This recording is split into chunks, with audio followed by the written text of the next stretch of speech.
relaxing. All right, Just we're sitting. live. Here we go. We should be good to go. What's up, everyone? Welcome to the stream. I hope you're all doing well, staying healthy and safe. We got some friends over at the at my bunker today. We got Buckin and Bellhopper. Bellhopper, you guys, thanks for joining, man. I thank you guys so much. Thank you, buddy. My pleasure. Yeah, I'm glad to be here. You guys, thanks for joining, man. Oh, okay. Turn the volume down. Got it. There we go. There we go. We're good. We're good. Yeah, it's man, kind of I wanted to be outside by the campfire, which we have going right now, but that didn't quite work out for a few minutes there. It started raining a little bit, but we're probably going to switch gears and go outside here in a little bit. But this is cool getting the community together, huh? Look, this is crazy. Look at Bellhopper sitting there in the freaking fireplace. Bellhopper, what the hell? What are you doing, Mother man? It's like 61 degrees out here and the sun's shining. What can I say? I can't believe this. I just pulled up the live chat. Buckin, I'm not used to this, brother. I just pulled up the live chat, and I honestly, it's I don't even know where to start there, man. People are going crazy, but this is a beautiful thing we're doing, putting the stream together, getting some people together. I think it's something maybe we can do a little bit more often. And if you're new here, welcome to the channel. Welcome to NickPixelTV. We do everything from cameras to outdoors, whatever we get ourselves into. It's just a life channel, a family channel, a little bit of fun and chainsaws and axes and stuff like that. So I appreciate you guys if you smash a thumbs up and a little subscribe.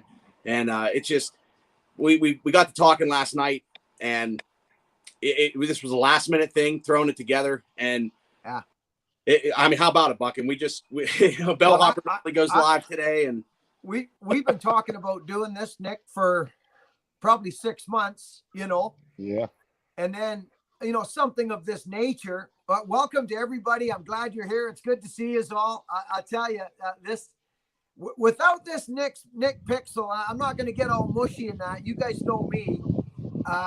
But I'll tell you something. This would not be happening without Nick Pixel. The man has helped me immensely, personally, my family, this YouTube channel, everybody that comes here. I know he's helped Bellhopper. I know he has. Yeah. So, Nick, again, brother, thank you for doing this for us all. And I would never figure this out. We'd be lost without Nick. I mean, that's the thing is, I love tech and I love outdoors and I love people more than anything. And, Buckin, I watched your channel for a long time. I watched Bellhopper's channel. I followed the community for a long time. And when you go through and you see like a good message and a good group of people that come together for whatever they need to come together for, to make people happy, cheer people up, inspire people to maybe jump out of the box a little bit or get outside of the box, think outside of the box and create, that's inspiring to me. And I found myself watching a lot of live streams and watching Buckin's channel and just following along with the people and what everybody was doing. And I was like, man, I know I could help. I know I could help in some way. And that's my thing, is the technology, and I enjoy it. That's why I don't create as many videos as I'd like to sometimes, is because I enjoy helping other people. I like filming other people. I like making content. And right now, with all the things going on in the world, we have to do things digitally, and technology has to kind of come to the forefront to just be able to work together and have some fun. So this was kind of a last minute thing. I got to say thank you to Eric Long for the super chat. Merry Christmas and happy holidays, Eric. Thank you so much, man. I appreciate it. And Nick, Dirt Road. Look at Dirt Road. Oh man. Wow. Oh, Dirt Road. He's a heck of a feller. Who's that guy? Alyssa. Alyssa. She's in there playing with her phone instead of bringing it for me to see it. We got Casterman in here. There's a lot of regular faces, a lot of new faces. This is really, really cool. Speedster's in here from Romania. What time is it in Romania, Speedster? 10 at night? It's late over there, I think, yeah. And Buckin, I mean, Bellhopper, you guys, this is pretty cool, man. Bellhopper stole my idea with the campfire, so hopefully I can get outside here shortly. But that was really cool. I like your setup there, brother. And Buckin, of course, in the bunker. But there's just so many exciting things going on, Buckin. Like, I mean, we could talk about so many avenues. You're doing some stuff in your community. Bellhopper's working on getting some things together to do some stuff in his community. There's a lot of cool stuff going on. Why don't you talk about that there, little Buckin? Hey, listen, I'm just going to tell you guys right now, like there's families that come here. And I mean, you guys come here on the live feeds. You guys know what happens here. You guys hear me talk about these little things. Well, they're not little to me, but I'm starting to enjoy the website more because there's certain stuff I don't want to bring to the huge YouTube channel. And that's where NickPixel has helped me because, friends, you guys hear me talk about the Covenant House, the donations we make to Covenant House, which is for the homeless youth in Vancouver. There's the Samaritan House. Listen, we got word that Ryan Reynolds character, you know, he's from Vancouver. He's a huge movie star. Uh-huh. He did a thing with Covenant House, which is in Vancouver. He said, anybody who donates, we're going to triple it. So we jumped on it. The Buckin Army jumped on it. We did it. Friends, they just sent me a letter. I'm going to share that on the Nick, on the website, if we can work that out. Yeah, there's some cool stuff we can do there. So, I mean, I think for a lot of people here that are from your channel and just everything that we're doing, I think the website's going to become a hub, aside from the YouTube channel, because you can only put so much out there. But I think the website will become a hub for like the background things and the things that, you know, may not make it into a video that are still very, very important. But it's somewhere else you can contribute. I know Buckin's done a lot of videos on the Buckin Answers. He's done a lot of videos just generally to get the site up and running. And those videos have gotten like 5,000-6,000 plays. And, you know, matching it up with some of the things we can do with the cool merchandise that you're working on. There's some new stuff coming out there. Bellhopper's working on some new merchandise. It's just really cool stuff that adds, you know, the merchandise is actually turning into its own animal, and not just because people are buying it, but people are taking the merchandise. They're pulling it out, they're putting it on in their videos, and they're making videos, which is like really inspiring to me to see that kind of message, not just saying like, hey, I want to support you and what you're doing, but also taking it out and creating their own messages, wearing that gear and being part of it. I think that's so important. Yeah, it's Nick, I'll be honest, and everybody that's here today, it's gone beyond anything I ever imagined. I mean, I've always wanted to help. And since I came to YouTube, my main goal was to make your day better or help you in some way. And I mean you as in you, anybody who's watching. And with the help of the people are actually helping me, Nick, help other people. Does that make sense? Like that's right. It's crazy, Bellhopper, you know? Yeah. They come together. I mean, if you need something, you ask the community and they jump on it. It's crazy. And it's these people over in this sidebar right here, Pilk Pop, Luke Reynolds, Michael, all these people that come here. I'm blown away, Nick. Honestly, I am. Yeah, I mean, people show up. I mean, I think what we've built and what you've built, you know, more than anyone so far, and just there's true friendships. It's more than just the YouTube or making videos or, hey, let's collab or, hey, let's get together. Yeah. I really believe that when things here clear up and we can actually do some movement and truly get together and create content, I think it's going to be so much fun, and especially meeting some of the subscribers and meeting some of our friends. But I don't see it on very many channels. Bellhopper and I were talking about this. I don't see it on very many channels where the people are, it's not just people or subscribers or, hey, you know, a lot of people mention community, but these are friendships. I mean, an example of, I mean, little things like the little axe I got from Gregory Odom, who makes an axe and sends it to me, the little mini hatchet. I just received, just literally yesterday, a beautiful, sorry to walk off there, a beautiful Christmas card from Chris Liggett and the Liggett family with pictures of their family. And this is the card that they sent. I mean, truly, like, who does that in most channels? I don't know. I'm so busy building content. I don't go looking for it. Be Yeah, right. Thank you. Thomas Kier. Great to see all you guys together. Ken Fay, thank you so much. The super chatters. Nick, thank you for your help, brother. Get here, bro. 8 inches of snow today. Oh man, we just had some snow and now it's nice, but it's kind of rainy. But man, this is wild. Stephen Letts is here.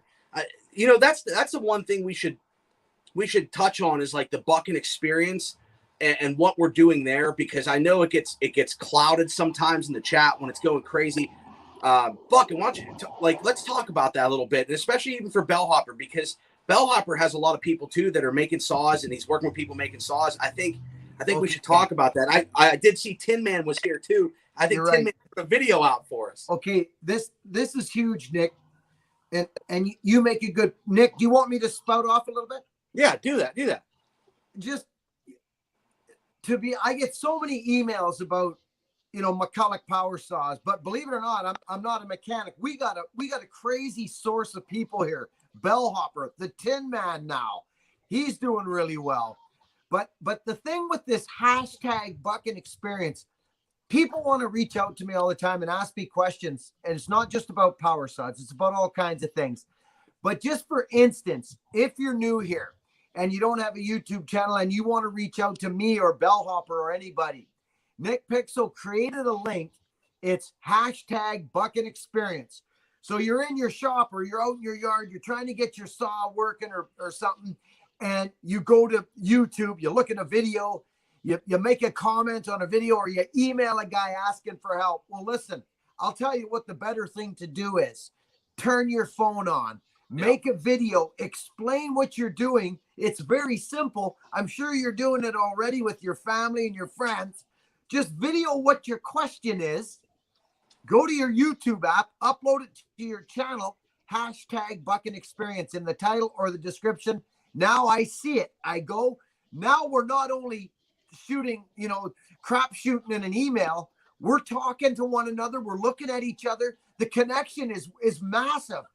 I want more connection with you people. This has always been about connection. And you watch those. I mean, people got to know that you definitely log in and you have to understand, I'm learning this more and more, even with a small channel, but you have to learn. Sometimes you don't get a chance to comment. I'll go through and leave a bunch of comments on videos. Sometimes I watch people's videos, and a lot of times I do without saying nothing. And I'll just watch their videos for a little while, capture it in my head.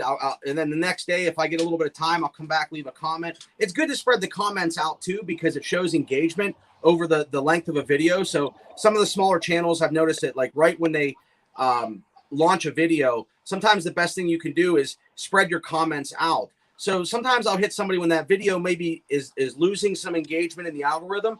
I'll go through maybe a day or two later and pop a comment in there for somebody that has a smaller channel, just to show that the video is still getting some play and some interaction. But this year has been, if one thing that we've all talked about is this year has been so inspiring from, and I made a little video on this the other day just for a little thank you, but it's been so inspiring to see people jump out of their element, turn the camera on, and they're like, "Oh, I'm afraid to be on camera," or "I'm afraid I don't have a tripod, or I don't have a mount for the camera, or I'm worried it's not going to look right." The important part is the content and the message and what you put in that video. So nobody, I don't think a lot of people care what the video looks like, as long as you're getting the message across. We can hear you, we can see you. And we can make that better. We can fix and help you with the technology and little things that are very inexpensive. I always tell people about the little things that are $10 here, $20 here, that people can afford, that they can make their videos. We are shooting this today. I'm shooting on an iPhone with a mini tripod and a little mount, and that's it. I mean, so you can do it. And the people that have stepped forward this year, you got Casterman, you got Jay Daniels, you got Life in the 906. I'm just rattling people off the top. Chris Liggett, all these guys making content to share with the world, some to share within the community and to be a part of something. I think it's so powerful, and I want people to do more. We're featuring those videos on the website. Buckin experience. Buckin's watching those videos. He can't get to every one. I mean, just like your axe orders. I see the volume, and when you're talking thousands.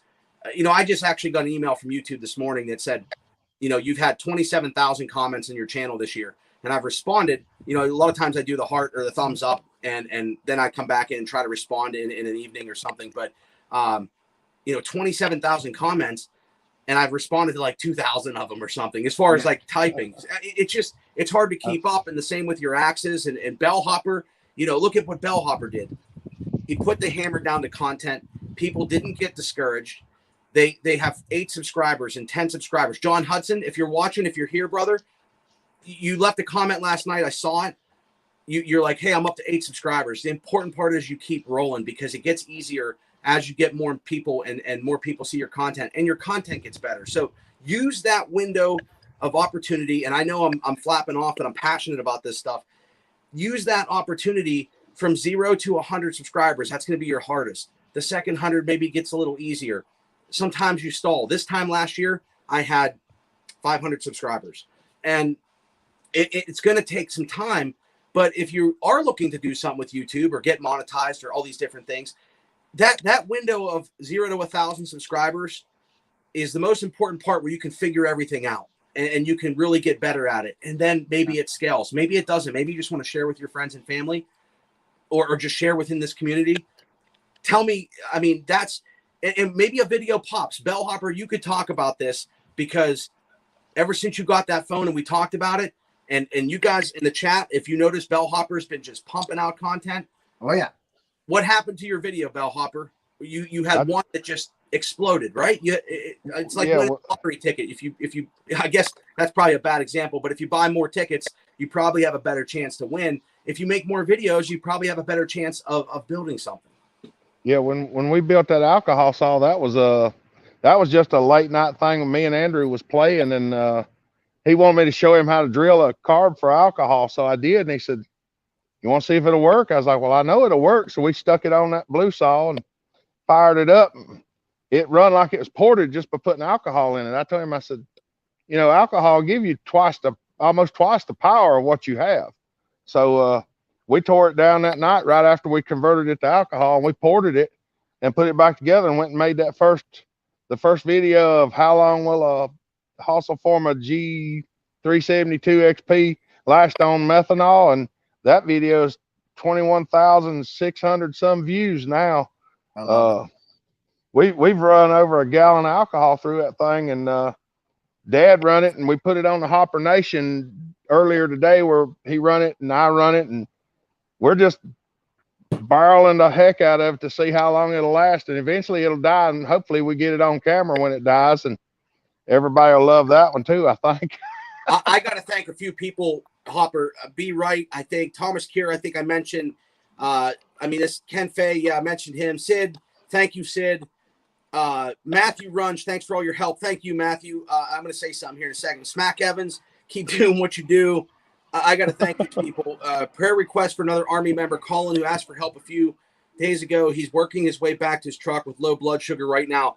Colin, I hope you're all right, man. And my prayers are out for you, brother. John Hudson, there's a guy that he hit his 8 subscribers. Thank you guys. Inspired me to start.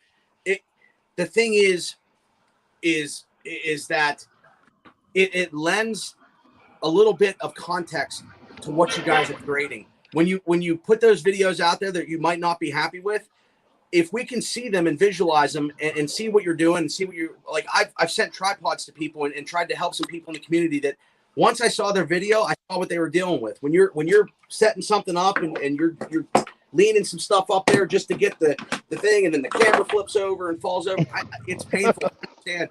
But if we can see that stuff, I can learn, and then I can help you when you email me and say, Nick, how I just didn't do great with this video, but that's fixable, and we'll make the next one better, and your 10th one's going to be better than your first one most of the time. Yeah. Steven, throw some wood on the fire. Oh, you have to. You have to.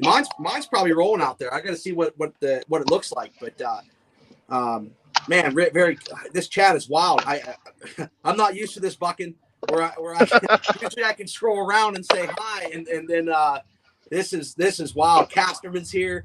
I can't thank you guys enough for being a part of this. I told you it's gonna get well. This makes me happy. I like to see this. it's all these little communities together. It's like that old saying, right? It takes a community, right? Well, this channel right here was not built just by me, by far not. So it's like, you know, I was watching, this may sound funny to people, but I was watching last night Dolly Parton, the story of Dolly Parton. Okay, I'll tell you something. Anybody in the entertainment business, she just like she was thanking everybody. You know, she wrote that song that Whitney Houston made massive. You know, the one what is it, Love something?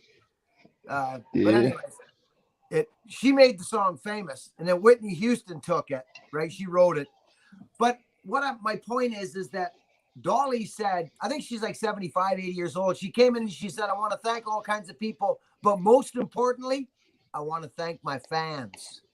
Right? That's right. Yeah. It's definitely the people who support, the people who buy the shirt or come to the concerts or you know what I mean? It's the people. Yeah. I don't care what you're doing. It's always who's talking about you, who supports you, right? And in the communities, yeah, like being a creator or just making videos is only one aspect. Like I get inspired, me personally, by watching other people's videos. Like I love hearing from people, and I love meeting people and seeing what they're up to. And when they're not making videos, it's one to just be a name in a chat. But when they're making videos, it's like you feel like you know them, or you can say like, man, that was a cool campfire you had the other night. And you can become part of it, and you can build a better friendship. And that, to me, that's awesome. There's Pop. He just come sit down with us. Right on. You can wave at him, but you can't hear him. I can't turn this on. It mess it up. If you turn that on, it'll mess it up. You know what I was watching the other night, Buckin? What's that? One of my favorite TV shows of all time is I Love Lucy. Oh, you know, in just black and white and just, you know, the funny episodes they had back in the day. But it was just fun to watch, like the simplicity and the camera shots and just fun, true comedy. And that's what I think that we all have. Like, there's comedy, there's fun. I think we all are having fun doing this, and it would not be where it's at without everybody here. I mean, the comments are it's fun. It's truly fun. Yeah. Well, you know, that's one of the things that I've told a lot of people that I've talked to. I said, it doesn't matter how much content you go out and make. If there's not people watching it, it doesn't do any good. You got that right. It's all about the fans. I mean, you know, if there ain't people watching us, there's no reason to make content, is there? No. And that's the thing about the beginning. Like I get people asking me quite a bit, actually. They'll say, Buckin, you know, what do you attest your channel to? Well, it's not just one thing. It's not just one thing, friends. When I started doing YouTube, I was, look at this, like 3 people. Nick, crazy. Say hi to Hogan. How's it going? What's up? Right the phone. How's she going? You'll pop in there in 2 seconds. There he is. There he is. Yes, You're delayed because it's real time on that camera, but it's delayed That's right. on this. Oh, that's cool. Pretty neat, eh? Okay, buddy. Maybe I'll pop back out. Yeah, I do. Anyway, what was I? Oh, friends, I started this channel doing drums. I was upstairs in my drum room doing drum. I was fixing up old Japanese drums, stencil kits. I wasn't cutting trees. I didn't come to YouTube to say, hey, look at me cut trees. That wasn't it. I just came on, and right from my very first video, I bet you I was telling people to invest in themselves and do what they want to do in this life. I'll bet you if you go back and watch my videos, the whole message has been the same. But what my point is, I did a video every single day, plus working. You got to be in people's faces. They want to see you. If they like you, they want to see you all the time. And that's right. That's the thing that I've battled is just being able to create, like, you know, beginning of the year. Now a lot of things have shut down here again for until like January 4th or 5th. So maybe we'll sneak in more content, but I like to do stuff. I haven't had like a niche. I like to do things that I'm just into because it's just real life. It's everyday things, just like you did the Bellhopper's doing all kinds of different videos. You're doing the fixing the driveway. I love that kind of content because that's what the average person's going through. You got to maintain your property. You got to get out there. You want to do some things that inspire you. You want to, spend time with the family. There's all these little things.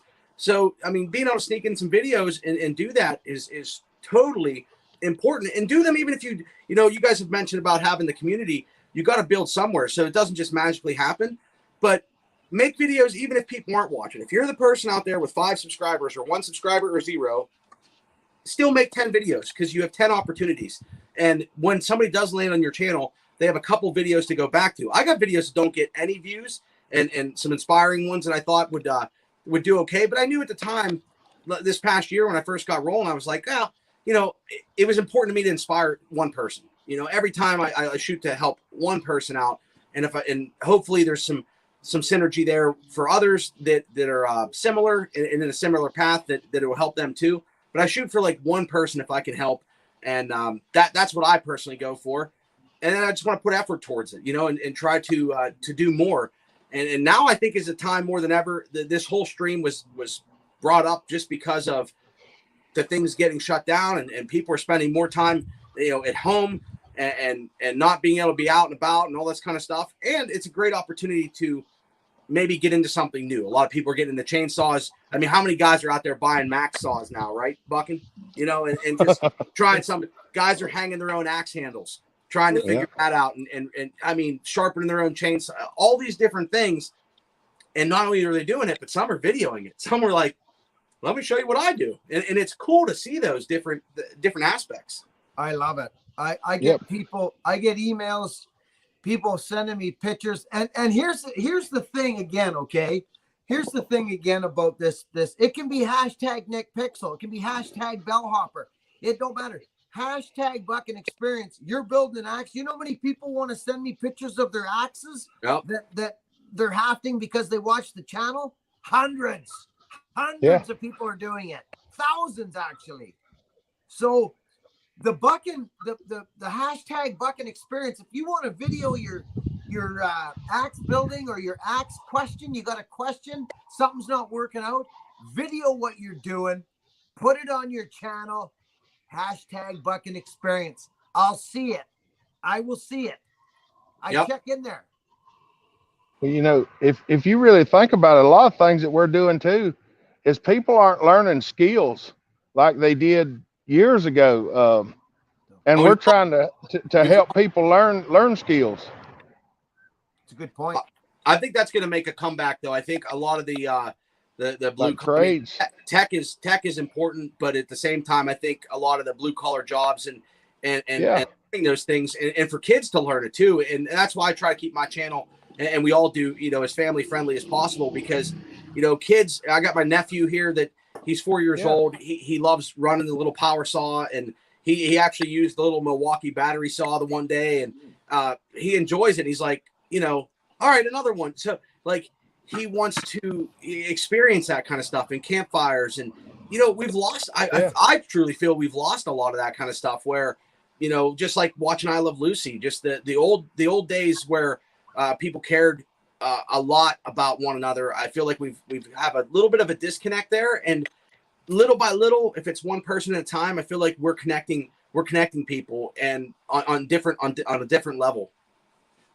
Yeah, it's making a difference in the communities. I mean, people are coming and getting together, and they're learning how to do things that they don't know how to do, and that's that's the important thing. People message me and say, I don't know how to do this. Can you make a video? And we try to make if I'm lucky, I have the saw that they're looking for, and we'll try to tear it down and make a video and put it out there so they can learn how to do it.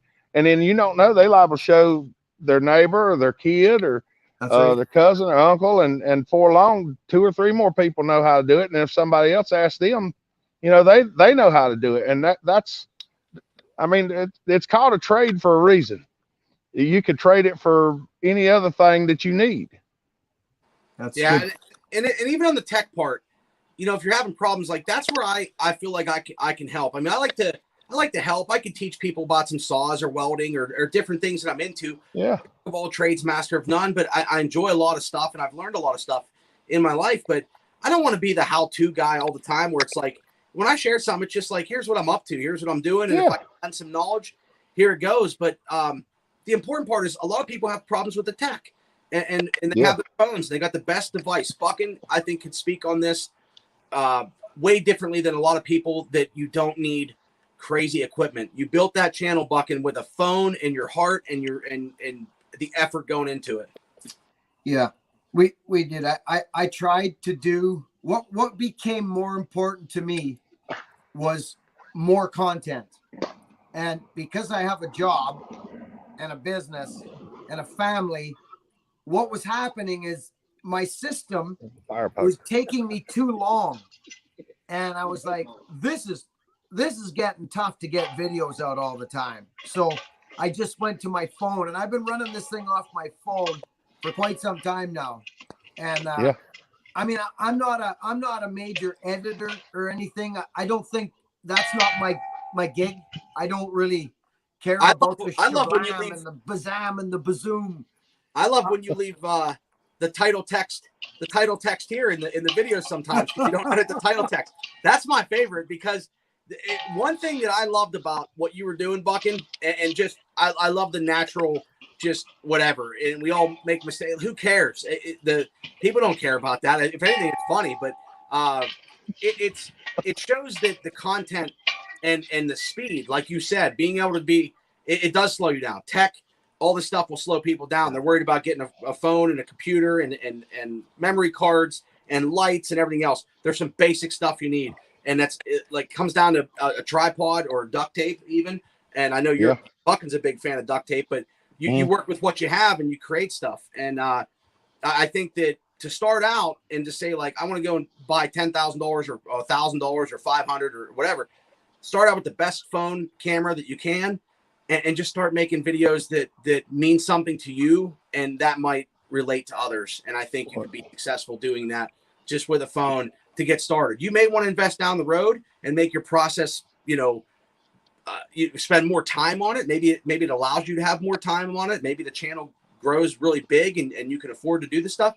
But I think off the bat, just make videos, make 10 videos, make 20 and see how it does, and make each one better.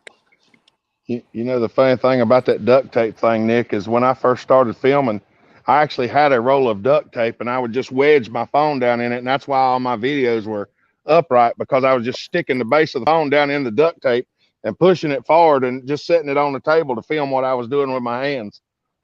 Hey, Bellhopper. Yeah. Wipe off your lens real quick. It might have a little, oh yeah, it's got a little smoky. The fire was blowing on it. I see that. But hey, Lord Mug, head back, stay here, stay safe. How's that? Yeah. Pilk Polk says buck tape. I think that could be a brand right there. Buck tape. We got some buck tape going on. Yeah, that looks better. Yeah, it had some water droplets on it. Actually, I think it's the sun. The sun's back here, and there was some water droplets on the face because the smoke from the fire is going right across the front of the camera, and it's heating the lens up, cooling it off. This is I have to say to everybody in the chat, yes, I have to say to everybody in the chat, this is unreal. There's 200, like, this is, holy smokes, this is crazy. I'm so appreciative, and I'm going to keep saying that all the time because I'm so appreciative of everything on this channel. I know a lot of bigger channels that just, I mean, it feels like it's different. You know what I mean? As far as like, it's meaningful and we're doing something meaningful. So I got to thank people all the time because I truly think about it every day, and I appreciate everybody that pops over. It's an awesome thing we got going on. You show up, Nick. That's the thing. And Bellhopper, you're the same. Bellhopper came to the first Buckin stock. Listen, when I started my YouTube channel, I didn't come here to tell you to do nothing. Nobody. I came here to show what I do and to hopefully make somebody smile, and maybe their life could be a little bit better that day. Just somehow they could go away from my video thinking, yeah, I can be happy if I want to be. You know what I mean? It's my choice. That's right. And that was the main concern of me coming to YouTube was helping people. Actually what morphed it was the power saws, getting the people filing their power saws right. That's what really That's got right. me going. Look, the comments even, I get inspired. Like there's days, we all have down days, we all have bad days. You don't want to necessarily put that stuff out on the channel, but there's some days that just one little comment where somebody sends you a nice message and a little comment can change the path of the whole day if you invest in that comment. You know, somebody will leave me a message when I'm stressed out. I'm like, I didn't get to do a video today, and I really wanted to make one. And then, I see a comment that comes through, and they're like, hey, I really appreciated this video, or hey, I want to let you know I'm thinking about you, and I hope all's going well. That's powerful stuff. Whether you see it or not, it's very powerful. And I enjoy that a lot. And sometimes that's picked me up where, it could be a phone call from Buckin or Bellhopper. We talk about little ideas just like this came together. But it's like the last minute, just throw it together and spend some time with our friends. And that's what I'm going to say is our friends. Stoking the fire. That's right. Yeah, I gotta. As soon as you get back, I gotta pee real quick because I drank a whole container of Aquafina because I was a little nervous today because I didn't know how this was gonna go with the technology, and I wanted to keep it like simple, just where we can hang out and have a little fun. And I'm gonna check the weather real quick once you get back. You guys can run things a little bit. I'm gonna check the weather, make sure if it's nice out, we're gonna take this camera right outside. And I'm gonna sit by a fire too. It feels pretty nice out here. We got a half a wheel of coals out here, so it's fired up nice. Tin Man Sauce, what's up? Tin Man. Tin Man's. What's up, Tin Man? He made a video last minute. Just let it go. Yeah, that's Buckin said the same thing. Stone 32. Buckin said just let it go, and I'm trying to find.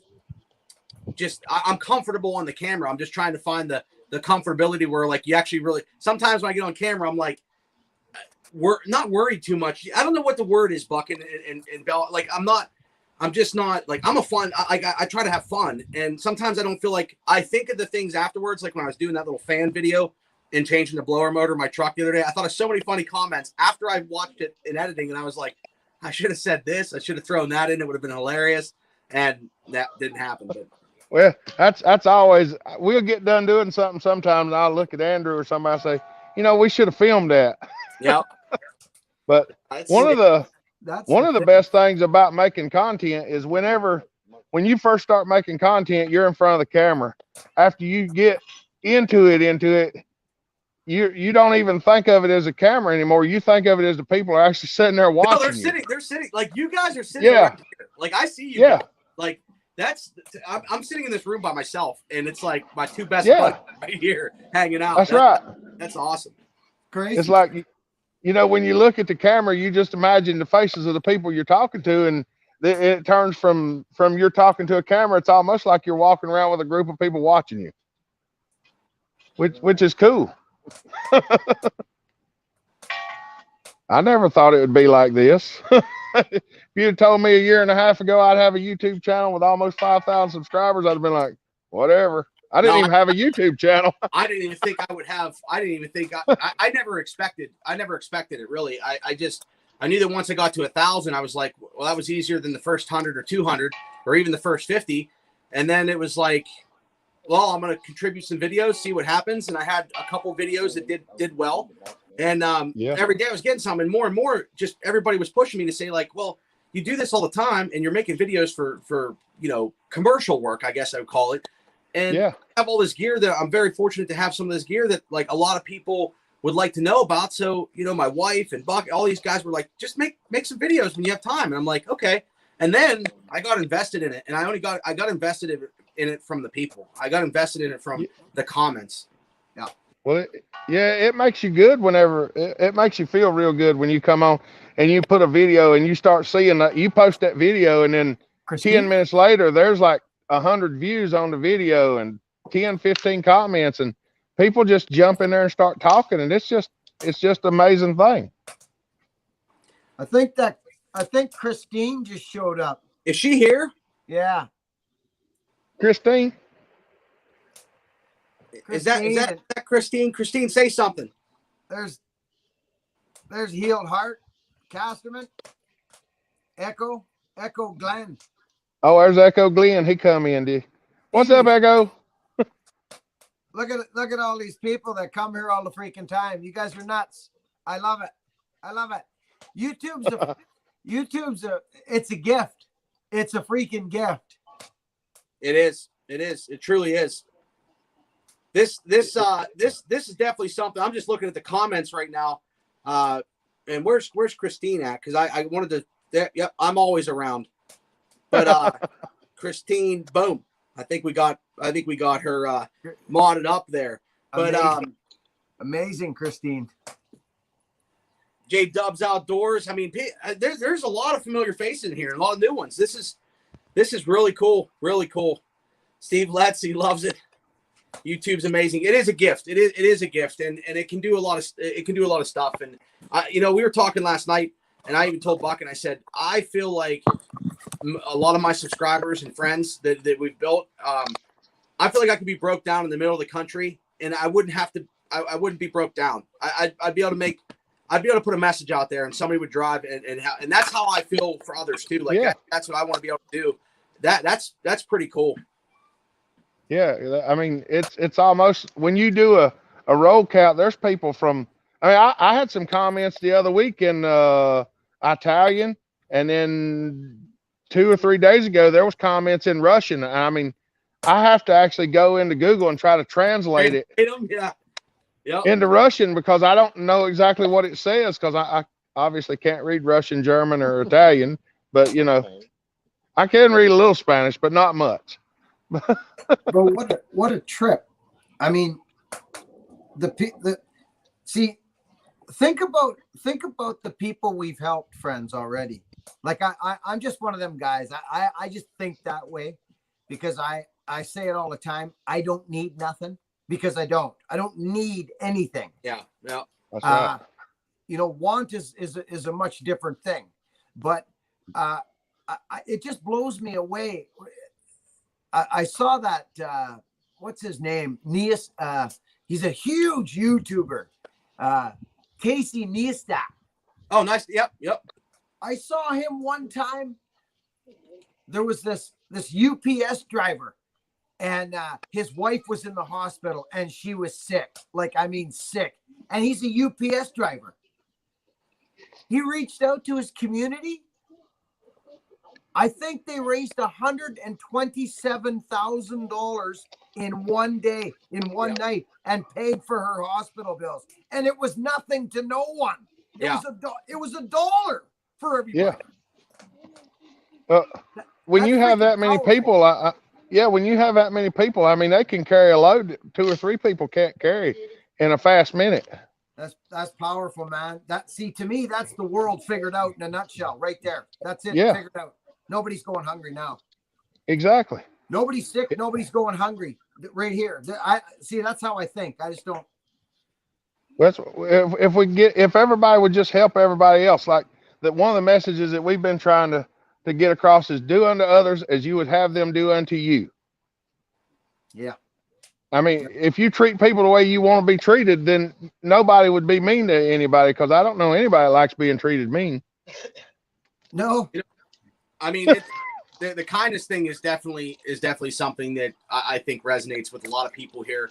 I think that people want to see us together. I think people want to have a buck in stock and be able to put something together. It was unfortunate we weren't able to do that this year, and because I would have loved to be a part of that and film it and do some really cool stuff there and run the campfire, of course. But aside from that, I think that digitally we can do some things together and we can have some different topics and we can spend some time with everyone for the time being. And I think we're still just as powerful.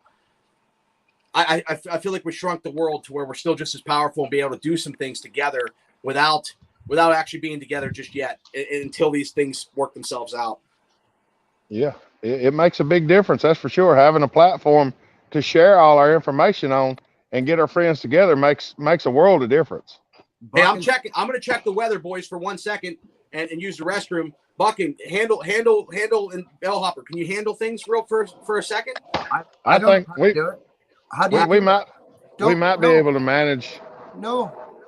I think you can handle it. No. We might be able to manage something. But Buckin will have to read the comments because I can't see them. Alyssa never brought me her phone to look at.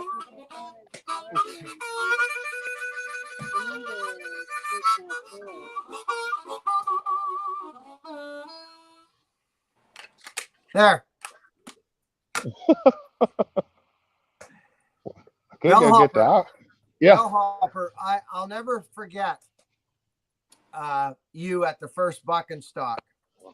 You had your backpack water over your shoulder into your Yeah. yapper. That's right. You drove like 1,300 miles or something crazy, didn't you? It was I don't remember the miles. It took us about 13 hours to get there. That's just crazy. I never will forget that. When I first got to walk up there and give you a hug, that was because I said I'd watched you so much, you know, on the YouTube that you're actually the reason I started a YouTube channel to start with, because I never commented on anybody's channel, and you had a video that I wanted to comment on, and I clicked the comment and it said you must have a channel to comment, and it took me 2 hours to figure out how to get a channel so I could comment on that video. Yeah. Yeah. Otherwise, I'd have never even had a YouTube channel, period. That's pretty cool. And when you started talking about the bucking stock up there, and I went and looked up a hotel room and got all the stuff saved up on my phone. And Alyssa come home and I said, "Hey, do you want to go to Indiana in July?" She was like, "For what?" And I showed her, and she said, "Yeah." And I just clicked back over and hit confirm my hotel arrangements. That way we were scheduled and ready to go. And I said, "We're going to do this. We're going to drive to Indiana." And look what happened. That was amazing. It's just, I mean, it's just something. I mean, it's just amazing. I mean, you've done so well, man. This whole thing with the Hopper Nation and your whole, it's just, I love to see you. That's what it's about right there for me, is people doing what they want to do. I mean, a lot of times that's like the Hopper Nation on Facebook.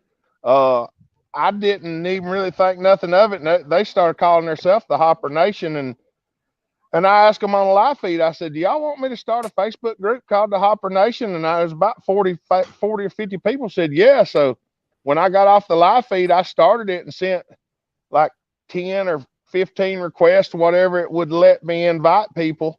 And then they started sending, and within 45 minutes or an hour, I think we had 120 people on the Hopper Nation. Hopper, we're gonna lose service on you here. The way that sun's going down, you might have to move your camera a little bit. Can you shift around? Yeah, if you could just turn the camera to the like that, Hopper. Yeah. Is that? There you go. Backlight. Can you see me now? Yeah. Can you? See me now? I'm pretty well mobile because the only thing I use is my phone, and that battery is run through a cord and keeping the phone charged sitting on the tripod. It's not raining out right now from what I can see. Now I won't be able to see comments probably, but I'm gonna walk you guys outside and we'll see how the fire's going real quick. Ours is going pretty good. Pops done got it loaded up. Melissa was out here standing behind the camera. Y'all couldn't see her. She was throwing stuff in the fire. Hopefully the cell service holds through, because that's what I'm on right now. But hi, hon. How are you? That's all I'm ever on. You know, the phone is the only thing I've ever used for my channel. Tasman, it's good to see you. That Tasman, he's got a good channel too. He's a pretty upbeat character. Yeah. I try to tell everybody hello because I can't actually see what y'all are doing. Y'all can only see me. I can't see y'all. So I know we need to get you a second device. We're gonna work on that. I don't know exactly. I've got a smart TV that I bought, and I've got a wireless router so I can build a wireless network here at my house. Oh yeah. There won't be internet connection on it, but I'm hoping it'll let me link devices together so that it will make this easier for us, because I do have a small tablet that I should be able to link, and I might be able to use a hotspot or something to do it. I don't know exactly how it's going to pan out, but we'll figure something out. There's my fireplace. Right? I thought about punching a wall out of my shop, my little 12 by 24 garage, and doing the same thing, but we'll see. We'll see how that goes. They're going to throw a couple logs on the fire here. There's my fire pit. Hey, You did got we it get a going, Christmas card, Mama? Bring it here. So what else we got going on, Buckin? What else we working on? We got, man, we talk about so many things. I like to keep people in the loop. Yeah, you know, I think it, you know, one of the main things, believe it or not, with this whole thing the world's going through, we're already working on bucking stock, to be honest with you. Me and Decal. It's gonna be in Indiana. I don't even know if they're gonna. Who knows what's gonna happen, friends? I mean, I sure hope they get this thing figured out. Oh dear, it's starting to rain again. Love it. Hang on. No. I just realized that if I come out here, I would have to bring the tablet out to be able to see comments again. I got my Christmas card from Chris Liggett. Oh yeah. Oh, Liggett. Legit. I call him legit. Yeah, I think that's actually the way he meant it. I just read it as Liggett, and I kept saying it that way. Can you grab my iPad for me, please? Thank you. Yeah, Stevie, the Merc is out. I got a video of the Merc going up on the I seen deck. that. The Merc's going to get fixed, friends. Yeah. What was wrong with it? Oh, you name it. I should have just flew up there for a couple weeks and helped you fix it. Oh man, I got Lord Mark says water is the tree sauce, my friend. It's I walk outside, it starts pouring, and gotta love it. Hey, Lord Mark. I can't see the comments, but I'll say hey to you. Yeah, she's getting new exhaust, new the exhaust, the manifolds are cracked, the steering's busted, Yeah, that's right. the brakes are gone. Sorry. Like we're getting it up to snuff, you know. Yeah, that's what motor's in there. Is it the 360, 390? 352, Oh, okay, 352. which is basically that same family. Yeah, the same platform. I was gonna say I don't have any stuff for one of those. I always had 302s and 351 Windsors and a couple of 460s and some stuff like that. We're gonna try to wait out the rain here for a second. Set you guys down over here. Get your umbrella, Nick. I only have a little hunting one. That's all I have. I hope you guys don't go for a ride here. This is kind of funky for me to be here on a Saturday. Well, I thought with Bellhopper going live and normally on Saturdays, I thought it would be a great time to just beforehand just be able to jump on and hang out and really just get some ideas out there and know that everyone here has wants to have access to being able to create videos and I know I do get a lot of requests and I try to spend a lot of time. A lot of people here will tell you that I'm not afraid to spend time with you to try to help you to get rolling. So I wanted to make sure that everybody knew that if between all of us we can help you get started. The important thing is being able to create the video, film what you're doing, put a little message out there, little positive vibes, get those going. And I think it'll expand. I think people will share that type of content and just the good messages in the Buckin Army.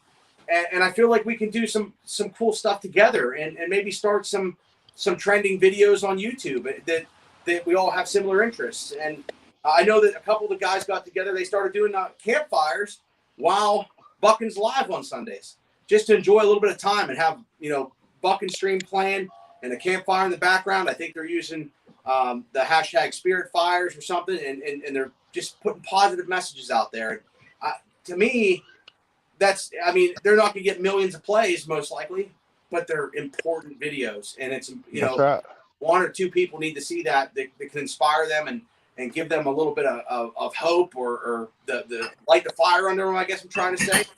And that's all we need. That's a good thing. And now with Buckin's site and all of our sites, we can share that content on our websites too. So Buckin views it, we view it, and we're all keeping track of these hashtags to see what people are creating, and sometimes we choose to feature those videos, and that's pretty cool. It's a pretty cool thing that we're doing to match up with the gear. That's another thing we were going to talk about is like, some of the different merchandise we talked about putting different hashtags on it. So when you're drinking your morning coffee, make a video of that. Even if it's just drinking the morning coffee in a mug or what in the Buckin mug. Oh yeah, they doing for a little attach a video. Yeah, because Cosmic Sponge did a video when he got the mug the other day, and he must have ordered a mug from you. He made a video on it. He has a great channel, a small channel, comedy. He adds a lot of fun into it, and he did a video of opening up the mug and everything else. I'm like, that's the video that should be on the mug page for the mug. Just people's experiences and what they're talking about, because I think it's more than a product. I think it's there's nothing like crazy special. It's the meaning behind it. Just like a Buckin special, there's meaning behind it. Yeah, Nick asked me earlier. He said, "You own a Buckin special?" I said, "I got 2 of them." That's right, Bellhopper. Yeah. That's when I first contacted Buckin about getting this one, he told me what it cost, and I said, "Well, I don't have that kind of money right now. I'll get back to you on that." I think he thought, like a lot of people that say that, they're not really serious. And a couple weeks later, I done a good job for a feller, and it was a pretty high paying job. And I went right then and put the money in the bank and pulled around from the ATM machine and got on Buckin's website and placed the order for the axe, and then emailed him and said, "Hey, I sent you the money for that axe." I couldn't believe it. I couldn't believe it. I wanted one so bad I could taste it. You were serious.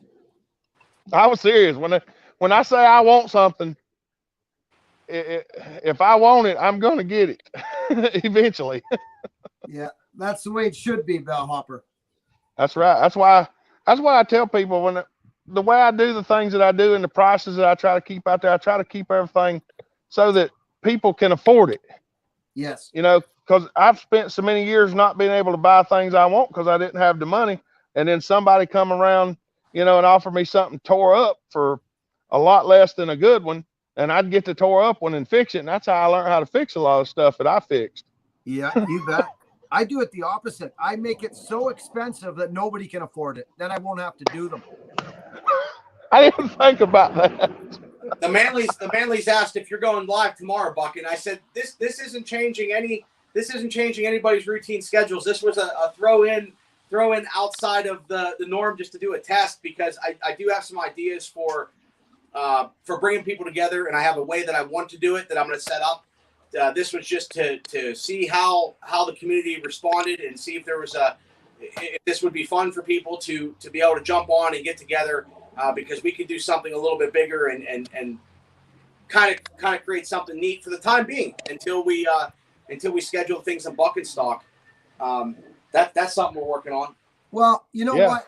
That's funny because we talked about that, Nick. And here's what I say.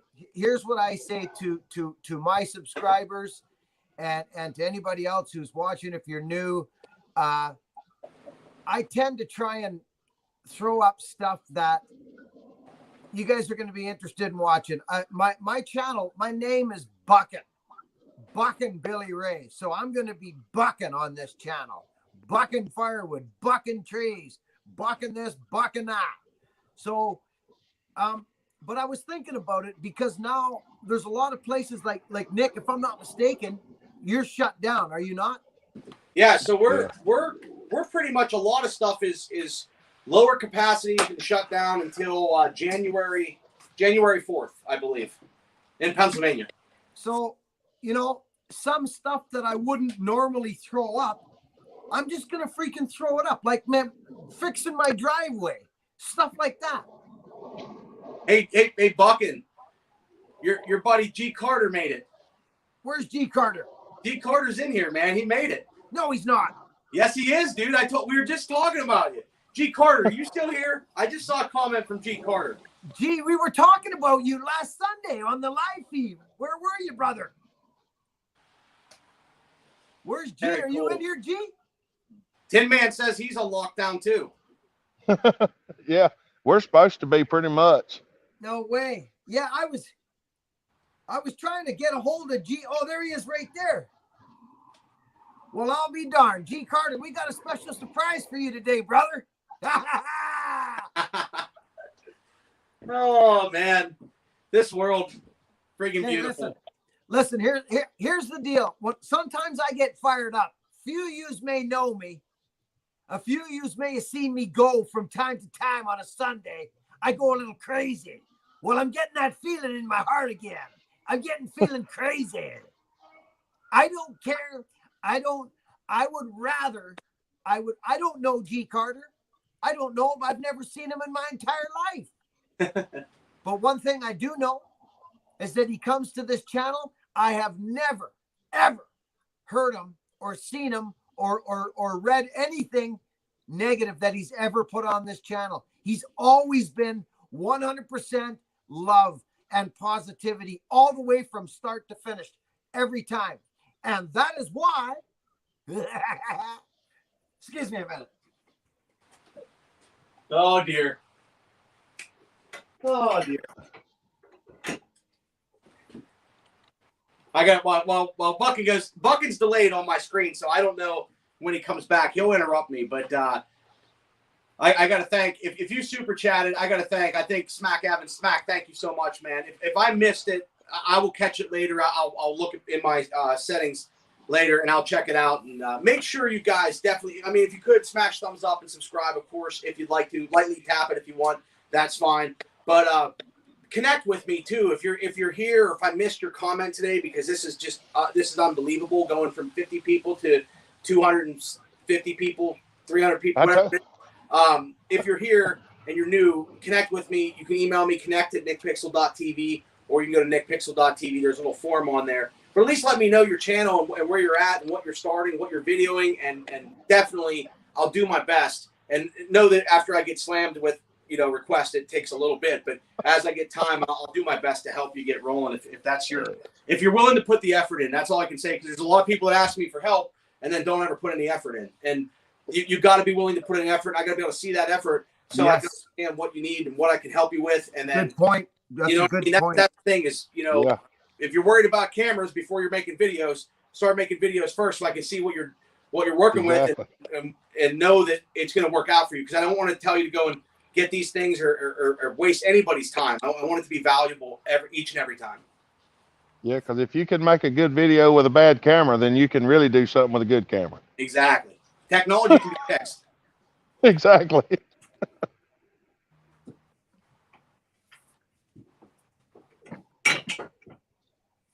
We just do the best we can with what we've got. That's what we've always done.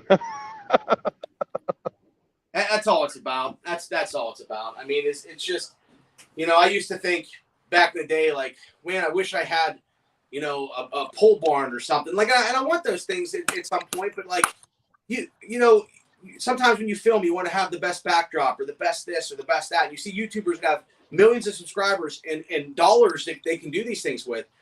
And you put yourself, and it's kind of like, well, I don't care showing up in an old truck. I don't care showing up in, and I got some nice stuff, don't get me wrong, but I also have learned to just like, I'm happy with this 12 by 24 garage and stuffing it as full as I can or making things work for the time being, because it's fun. It's cozy. There's cool things like that. So you appreciate it. I like filming. I like being the regular guy on my channel and not filming. I don't like setting up lights and doing all that kind of stuff. I can do that, but I like just being regular, and I'm going to try to do a better job. And that's my personal goal, is to do a better job of just letting things fly and just making videos, because the more the people that commented recently were like, dude, just make videos. Even if you're not perfect, you're not up to what you want to do, don't aim for the fence each and every time. Maybe aim for the fence once a month and just put some stuff out there from here and there. So I'm going to try to do better at that. And that's my personal goal, Yeah, you better, Nick. Oh yeah. Hey, I was going to give a shout out to Brian Gray too, y'all. He does a lot of work on my channel and helps me with the Hopper Nation and stuff like that. He has his own channel where he fixes mics too. Cool. I know some of y'all, I think you've talked to him before, hadn't you, Buckin? Yeah, you met him at Buckin Stock. I think so. Yeah. Yeah, Brian Gray, he come up there to see me and you, and he's the one that had the 125 and the old 73. The old McCulloch 73, 100 and some cc gear drive. Got it. Yeah, cool. He helps work. He helps me and him. He has a lot of IPLs and helps me find the information that I need to find the parts for other people's saws. Good. That's helpful, isn't it? Yeah, and he actually runs the Hopper Nation a lot on Facebook. He's one of the administrators, and he actually does more of the administrating on my channel than I do. Yeah, that's a big help, massive help. It makes a world of difference. I wanted to present this axe to Mr. Carter, and then Nick's gums started flapping like a I'm freight sorry. train. So G. Carter, you put an axe request in, Mr. Carter, and I've been making axes on my live feeds from time to time. We gave one to the Manly. I would rather give all the axes away, to be honest with you, and that'll probably happen at some point. I just don't care. I don't care. This axe, these axes that I've been making with these freaking handles, G, you put an axe request in, G. Carter. I know you did. Well, you're not buying it. I'm telling you that right now. You're not buying it. You're getting it given to you. If I had seen you on the live feed last Sunday, you were getting it, but you weren't there. So you're getting it now. I'm glad you showed up. So this is for you, Mr. G. Carter. I need your address. I got your phone number. You send me your address to the phone, and we'll ship this out in the mail to you. It's a freaking beauty. Straight up. It came from Australia. This head came from Australia. It's a Killinger Ash. You're gonna love this thing. I took it out smacking it in that video. One thing about they're nice axes for sure. I love mine. So that's the deal. That's how it's rolling, and that's what's going down. You got me, Nick, old boy? He's here. G. Carter is there. That's Buckin. I mean, I didn't expect you to do that here, but I know that last week you were looking for G. And what you think his ears were burning because yesterday? I think last night, G. Carter, you have to remind me, but I think it was last night or the night before. G. Carter just comes out of nowhere, leaves a comment on my last video. And I'm like, I can't even say nothing because he was on Buckin Stream last week. And I was just going to say, maybe you should be on Buckin Stream tomorrow, or maybe you should, hey, hope to see you around. And what are the chances he shows right up today? Pretty cool. You never know, right? You never know. You got to show up for life. That's right. If you ain't present, you can't be there. Well, I too I've never seen a bad comment, on any channel that I've seen G. Carter comment on. I too have never seen a bad comment. I mean, he's always inspiring, and when he does get the time to pop in, it's always refreshing to see a comment from him. And that was inspiring to me, just him popping in out of nowhere. And I think the last comment I looked for was like a month ago. And sometimes I think when people don't comment, sometimes I think about, I wonder where they're, what they're up to, and that's where the videos help as well too. So sometimes if you see a video, you're like, oh, at least I know they're good, and they must be busy. But it's nice to see that people coming around and leaving comments. It's true. Yeah, because after you do so many live feeds, you get used to the people coming, and if they don't show up for a couple times, you start wondering what happened to them, if they're okay and stuff like that. Outside Live, look at this crew. What's up, guys? Hope your Saturday's doing well. Thanks, Outside with Shibe. I appreciate you, brother. Another fellow Pennsylvania YouTuber. Cool. That's right. And that's awesome. You guys will hear me talk about like vibrations and people's energy. A lot of people think I'm cuckoo, but it ain't at all like that. It ain't at all like that. It's not something I say because it sounds cool. It's something I've been living my whole life like this. My mom told me when I was a little baby, you could always look through. You could, for some reason, she says, you could always see through the mask, the wall we put up sometimes, and look in to what the real problem was. And that's got to do with energy. And I know G Carter is one heck of a man. I just know he is. I don't have to know the man or see him or be in his presence. I can tell. And so that's that simple. That's who I like to give things to. People who don't ask for nothing. People who are That's just there. If you're asking for something, it's just like if you're at a job, don't ask for a raise. Work harder than the next guy. Work hard. Yeah, don't there's ask actually for nothing. Get there's there messages early. out there on that. I mean, there's people that talk about that is putting that hard work in, and you don't even have to ask. I mean, there's companies that don't necessarily, do their part either, I guess sometimes. But I don't think I've known a person that's ever not got ahead by going the extra mile, just above and beyond. It's almost like holding the door for somebody. A guy held the door for me at the gas station today. Whenever I was walking out, and I grabbed the Red Bull, and the guy held the door. I was like, "Thank you, man. I appreciate that." I was like, "You don't get that too often anymore." And like I try to pay that forward all the time, but it's like that's a guy that's going an extra step, or a woman that's going an extra step that can open it. It's like nice things that you do that when you do that extra step, a lot of times it works out for you.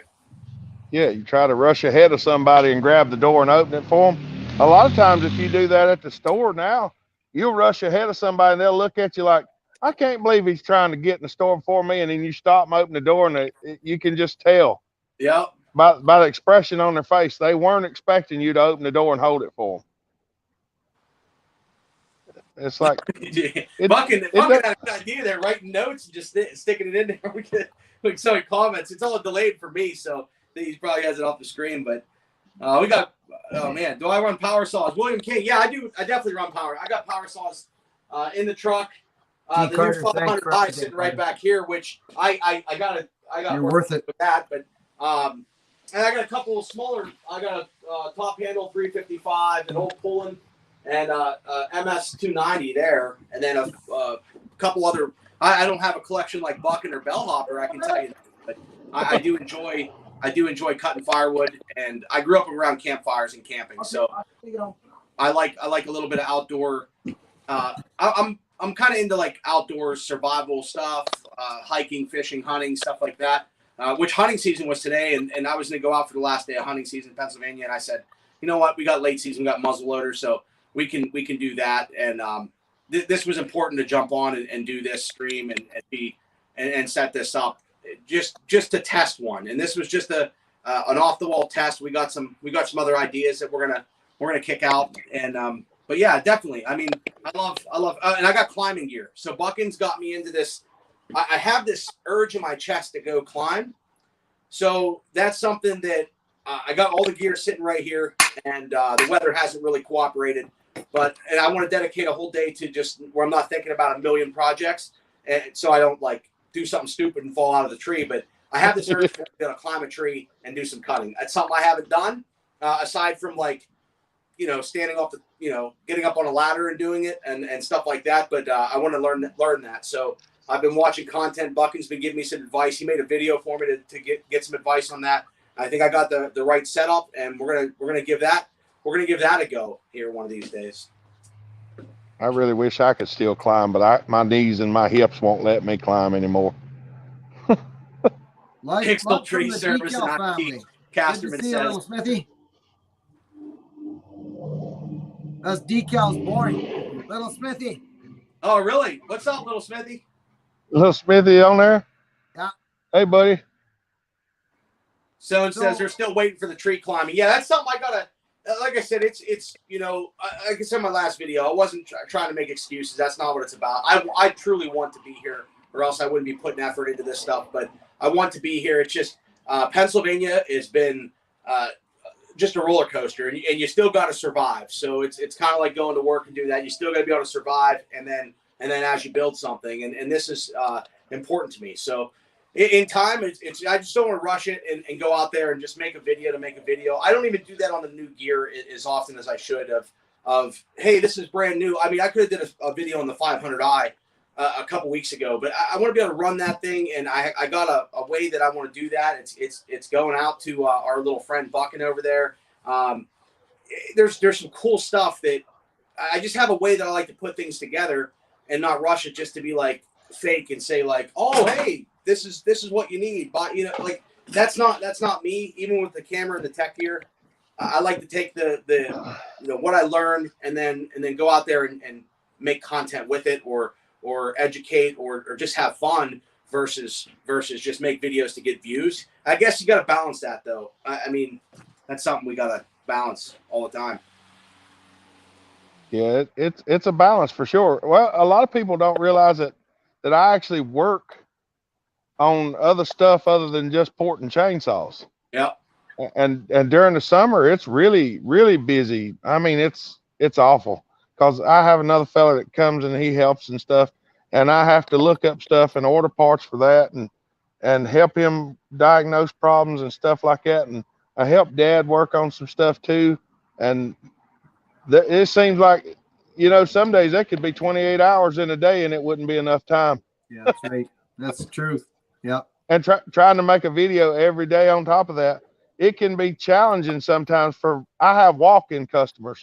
So I'll be filming and somebody walks in, I have to stop the video and then come back and then start the video and stop and start and stop. But I try to work through it. It used to be a lot more aggravating than it is now. I've kind of gotten used to it. So it's not as hard for me to make a video while starting and stopping, because, it doesn't just let you stop the video and then start back. You have to stop it, save it, and then start another one. And then you got to go into an editor and put those videos together. But now I know how to do it. Yeah. G Carter, just the community, all of you, make a difference in the world. Stay positive, spread kindness, and help those who need a hand. Powerful message. G Carter, thanks, brother. That's what I'm Thank talking you, G. about, Nick. That's right. This is what I'm talking about. This guy, it's just, there's no mistakes in my world. None. There never has been. Do you think for a minute, think about this for a second. Think about this for a minute.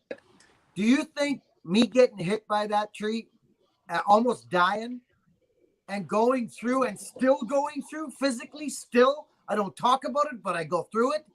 Do you think that was a bad thing that I got hit by that tree? Well, it changes where you're at now, because if you hadn't, you'd be somewhere different. Precisely. Precisely. It was not a bad thing. And I'll tell you something. A lot of people think, Buckin, you're just saying that. No, I'm not just saying it. It was part of the story. It had to happen because simply it happened. I don't fight it. I don't fight the world. I stopped fighting the world many, many years ago. Well, you're more or less a pinball bouncing through life, and every time something hits you, you deflect a different way. Well, if you don't hit a certain thing, then you keep going in a different path. So if one thing doesn't happen, it changes the outcome completely. It does. Yeah, it does. Totally. I wouldn't be here. I would not be here if I didn't get hit by that tree. That I can guarantee it. And that means the rest of us wouldn't either. I can't hear you guys. I don't know if it's on my end or. What about now?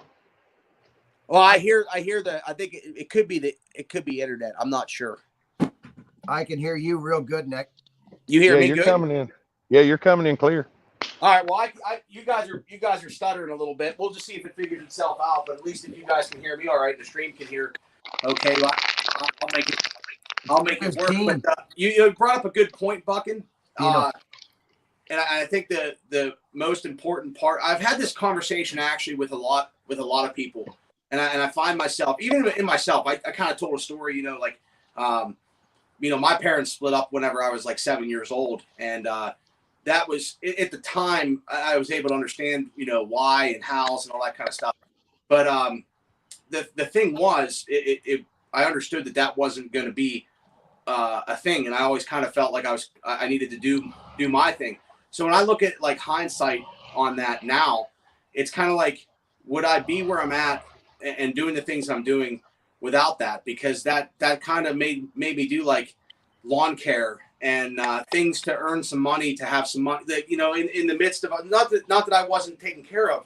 It was just something that position in my life set me up for some other things. So I look at that, and I have that conversation a lot with people where it's like, sometimes you can look at like the worst thing, and the man upstairs makes it it's just something you don't understand maybe at the time, but it all materializes to where like this is where we're at. And I say that a lot about this year with all the things that have gone on this year.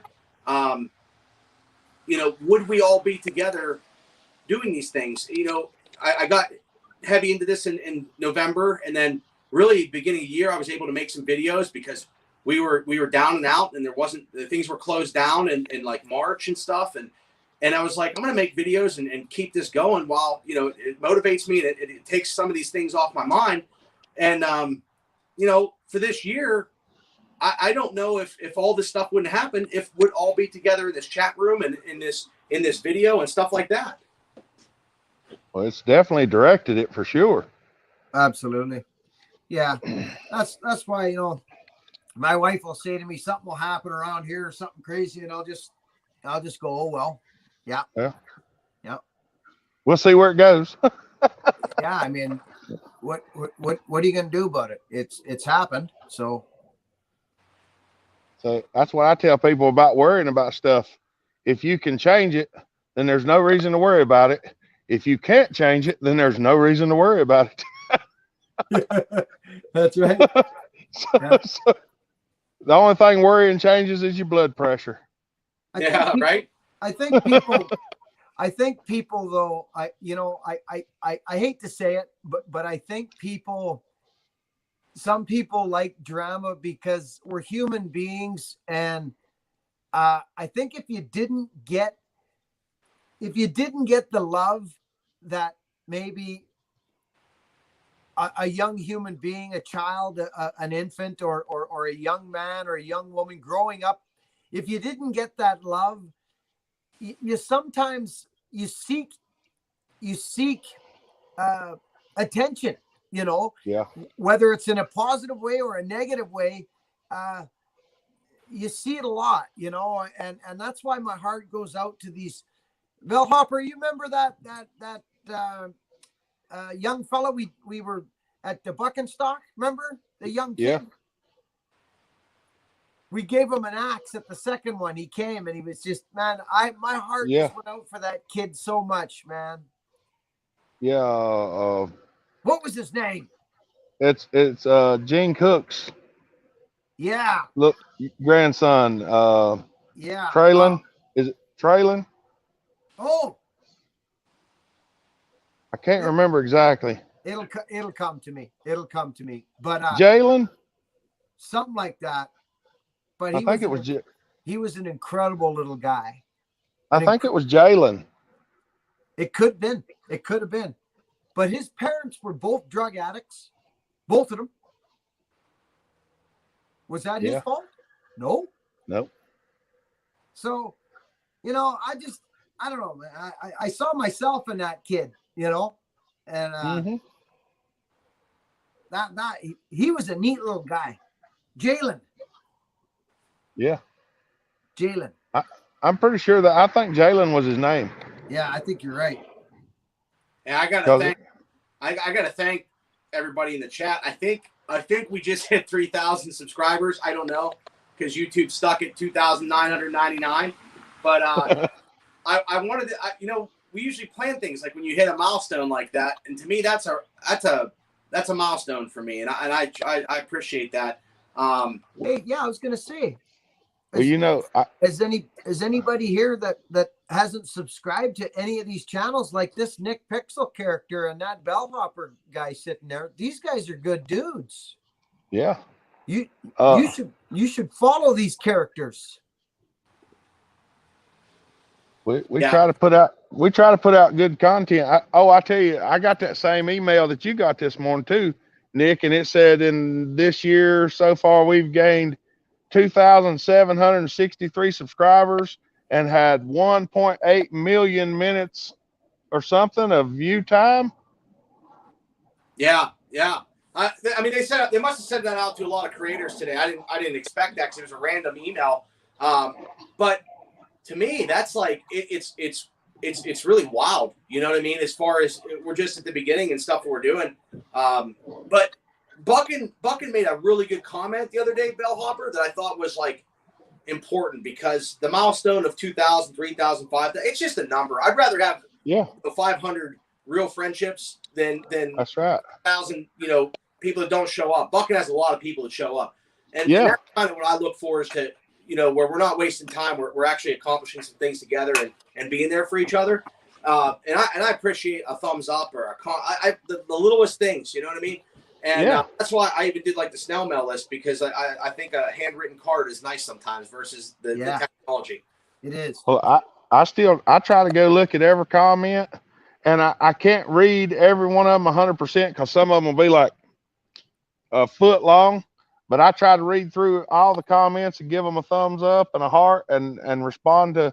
That's what I was going to say. When you said you'd responded to 2,000 comments, I'd responded to 2002 was what it said on my analytics in that email this morning. I'd responded to 2002 comments, and I was like, I try to respond to all of them, but I can't always. And some of them are just, Liggett and Troll Killer and stuff like that. They're just giving thumbs up and saying first and great job and stuff like that. So I just give them the thumbs up and the heart and go on. And then some people ask questions and I try to answer them. And a lot of times I'll just send them a comment and say, here's my email. Just send me an email, and try to talk to them through email and stuff like that. And some people, I'm finding I have subscribers close by and they'll actually get my number and I'll give them the address. They'll come over and bring their saws over and have them worked on. Just bring them over and come and have them worked on.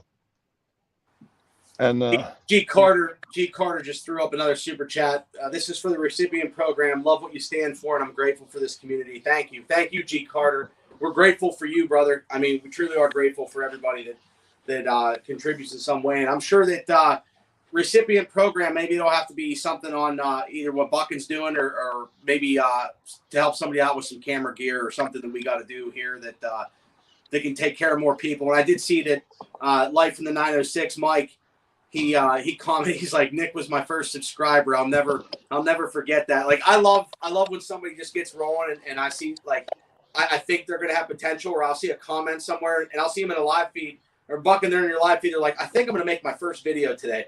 And I'm like, I know they have no subscribers. And I go over there and, hit the subscribe button and see what happens. And some don't create, some don't do anything, but I like to be there because when they get that first one going, I can usually jump in and say, hey, great video, and try to inspire them in some way, shape, or form.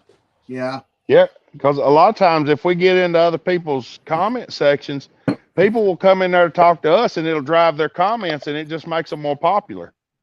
And I love to try to promote somebody's channel and help them too. I mean, what was it? September of 2019, after Buckin stock, I only had 147 subscribers. And now we're getting close to 5,000 now. That's crazy. Hey, Bill Hubbard?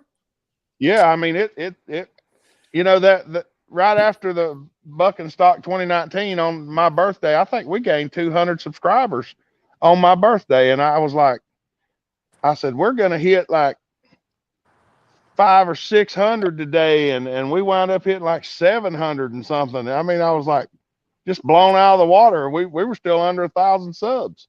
Yeah, that's right. I remember that. And then when I made it wasn't 3 or 4 weeks later, I was down here at the creek down there in the woods making the 900 subscriber video because we'd gained another 200 or so.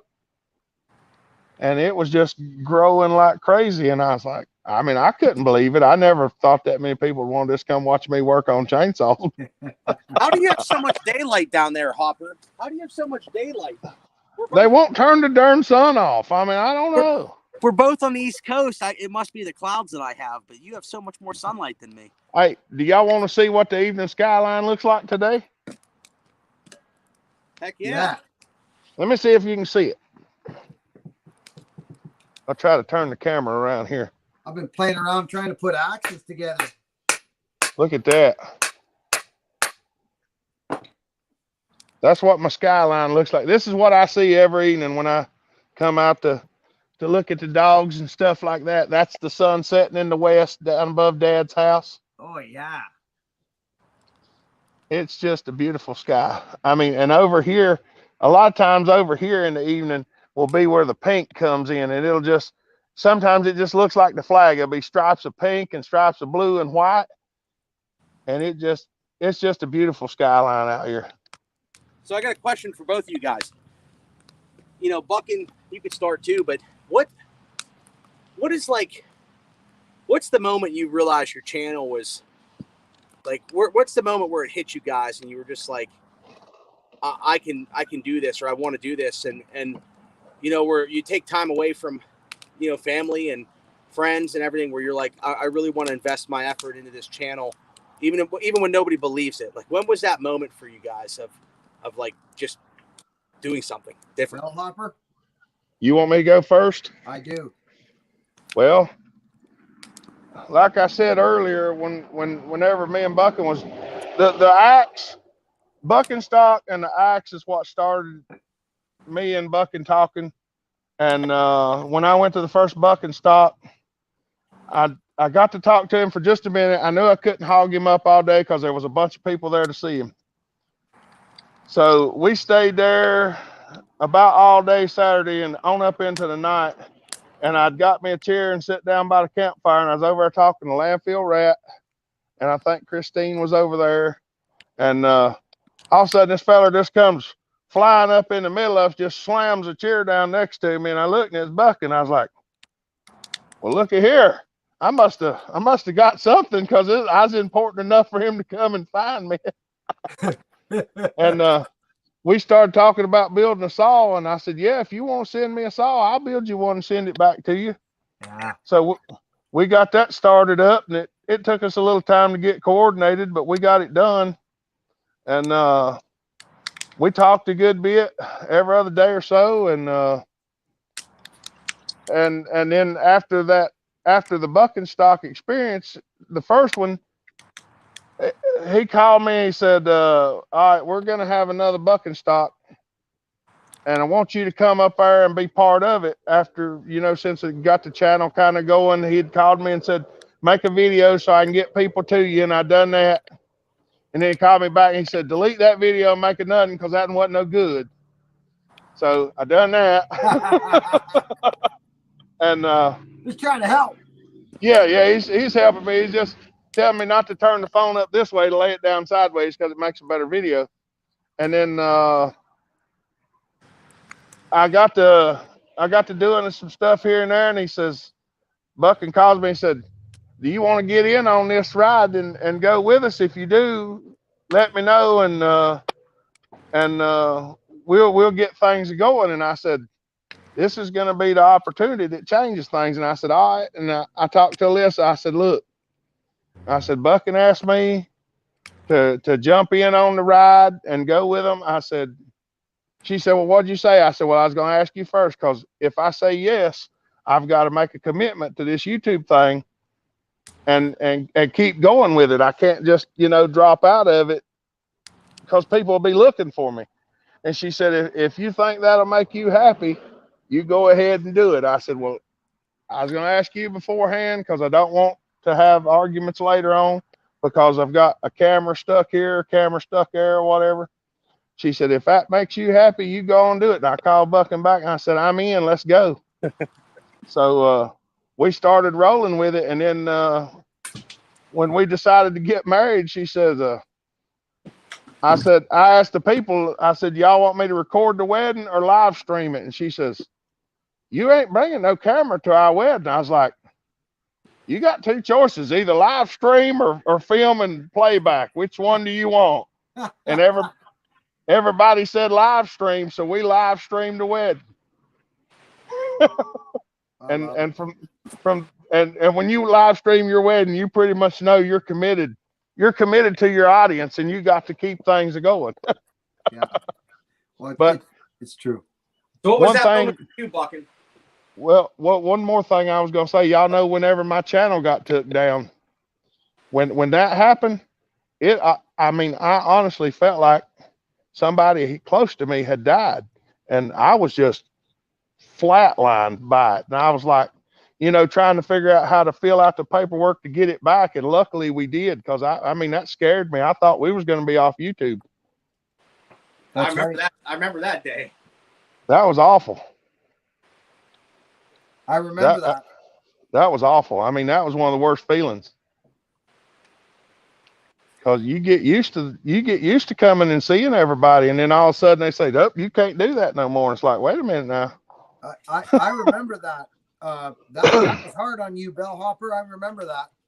That was hard. I mean, I suffered for 3 or 4 days till they finally let me have my channel back and said it was an accident on their part. And I was like, oh, keep it that way. Exactly.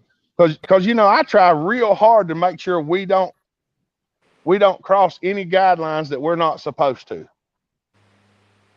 No. Like music in the background and stuff like that, and certain content. I try to make sure none of that gets into my videos. I couldn't believe it. Made no sense to me that you got ripped. It made no sense to me. None. I think something happened in their algorithm because they had just changed it, and they wound up nuking about. I know there was 6 people that called me that their channel had gotten taken down too, and out of all of them, one of them I think didn't get them back. Yeah. Yeah. Because they got Benji and several. I can't remember everybody else, but Benji called me the next day and they took his down.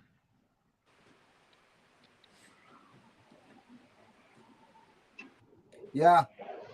Have you spat off on your gums long enough about your YouTube stories? Is it my turn now? Go ahead, Buckin. Tear it up. I'm a maniac, I sure know. We know. Well, I'm going to tell you something. I remember my family, honestly, whoever's been here the longest, you'll know, you'll remember. There was no family on this. Like, it was me. It was me doing this. This wasn't, I didn't go to my family and say, hey, let's do a YouTube channel and be a family on YouTube channel. That doesn't happen. My wife doesn't come on the channel. Rita Hogan's part of my work, but yeah. And Hogan's a big part of the channel. But I remember, Nick, you asked the question, when did you think your channel, when did you make the decision? Was that yeah. Like when did you know that you had, like, you knew you wanted to do it. You obviously started to, making some videos or thinking you were going to do the YouTube, but like, when did you know it was like taking off? And I'll come around the camera here, but when did you know it was like really, really was taking off, and you were really going to commit, and it was too big for you to even it could have been 1,000 subscribers, it could have been wherever. Like, when did you know, like, this is something that I just want to do? And because people don't typically understand that, like, that feeling, that's like, this is my moment and I have to go and I got to make it happen. Like your friends is what I'm saying. And the people around you sometimes, especially locally or whatever else, might not understand what you're trying to build or what you think in your head you could make happen. When was that moment? Well, that took some time. I'll be quite honest with you, friends. If anybody remembers, I did not grow fast. I came here every freaking day with a half an hour video or whatever the heck it was. And I vlogged the month of May there a few years ago. I remember looking at my wife. Now this is a bit personal, but I remember this, friends, because I sit over at my desk and she sits in the kitchen and we can see one another. She does her thing, I do my thing. When, in the mornings with coffee and stuff. And there I was. I don't know when or whatever, but I was thinking to myself, I should be out making money. I should be out working, cutting trees. But there was a strange pull inside me saying, if you don't make a video, then you don't make a video, right? It's that simple. If you don't make a video, then you're not out there. You're not seeing your friends. So yeah, I just remember sitting there thinking, I'm doing this now. I'm doing it. I don't remember how many subscribers I had. It was well after Logger Wade's shout out, like way after that. I had some times where I was like, I don't think this is for me. Seriously. Yeah. Yeah. Every YouTuber goes through it. You Yeah. go through it. And that's why, friends, if anybody remembers, I was like, I answered every freaking comment in the beginning. Subscribers, I would welcome subscribers. I would talk. I connected to the people. It was all about the people, and it will always be about the people. I don't have to drag my family to Indiana and put on Buckin stock or do you know what I'm saying? It's about the people. It's about That's connection. Right. So that hit me later, Nick, to be honest. That hit me later. And when it did, but I do remember that feeling of feeling guilty that I was making a video and my wife was looking at me and we had no money. We've never had no money. So it's time too. So sometimes it's when you're out shooting a video, you're not spending time with the wife or the family sometimes. And it's like, that's what it is. There's a sacrifice. I like to say, and if you don't mind, I'm not trying to interrupt, but like, I look at this like a slingshot. Like when you want to do something, like sometimes you can eat cup of noodles for 6 months and people are like, why are you putting yourself through this? Or why are you doing this? I don't understand why you're doing this. But then down the road, maybe something you can do something else, or you could set. So like, I look at like, this is just me, but I look at YouTube as like, there's something pulling me here to want to, I love working with people and I love creating. And this is like, but I look at it like I'm in that middle ground where I'm just like, I want to be doing this, but also gotta balance it. So you can continue on. I just think that we all hit that. No, it's the truth. And I just remember that feeling guilty that I wasn't out making money for my family. Yet I believed that at some point this would not pay off, but it would help the time that I was putting in. Do you know what I mean? Yeah, exactly. The investment of my time would somehow start to work. And it was the people. It was the people. It was you people. It was nothing else. I've said it 1,000 times and I'll say it again. I don't have any sponsored nothings or this or that. It's me and you and a dog named Boo. That's it. That's right. I put the time in. Bellhopper's doing the same thing too. Yes, he is. The channels I see, like it's a struggle. It's a struggle for all of us. I mean, and you said it best in your live stream, Buckin, where it was like, everybody's hammering. We all got. I mean, if I ask people in this chat, what do you got going on today? They're spending time here. I'm thankful for that because I know what it's like to jump on a stream and commit time and with all the things going on, and we all have a pile of things going on, but there's something here for our friends and our subscribers and people that help us. There's something here for them or they wouldn't be here. And at the same time, that means that message is strong enough and what we're doing is strong enough of helping people that in some way, shape, or that's why there's a level of connection there that I think we have. And I feel like Bellhopper and a lot of these people that are out there making channels, it's not about sponsored videos. It's like you make up a big point about like just sponsored stuff, and just how that whole how YouTube is, and what you got to do. Do you want to be successful or what some would perceive to be successful on YouTube, or do you want to have an audience? I think I'd rather have somebody come pick me up when I'm broken down and have a friend there than have the biggest sponsorship out there and have nobody really care about my content or what we're doing. I mean, that's my opinion, but I know that, you have a lot to add, Buckin, because like you have a bigger channel. And I think like smaller channels, I tell all the smaller channels getting started, don't think you're going to get rich on YouTube or that you're going to go crazy. Like make the content that you feel in your chest and let that speak for itself before you're going crazy. I don't know. It's just something I was thinking about that I thought I'd ask and kind of bring up for discussion. It's a great thing because I'll tell you honestly, Nick, I think in our society, I don't know if people are into putting the time in. I knew I was here to put time in. I came here to build trust. Could you imagine some guy shows up on YouTube cutting trees, telling everybody to love themselves and love each other and let's help each other out. Don't look to the government. Don't look to each other to help each other out. And you guys would have called me a lunatic. Yeah. Too late for that. Well, yeah, it's definitely. I mean, that's the thing. You're actually inspiring, Buckin, when you do fun things where you like just don't care. And I'm just like, I got to get to that point where I'm just like, yeah, I just don't. I'm gonna put stuff out there and not care. Like I'm working on that. It's a tough thing. You understand for people in the chat and stuff. If you start making a channel, you're gonna see yourself be like, I normally would just not. I'd just be go. And then you put that camera on sometimes, and you're like, yeah, it takes a little bit. It gets better though. It gets better in time, but it's.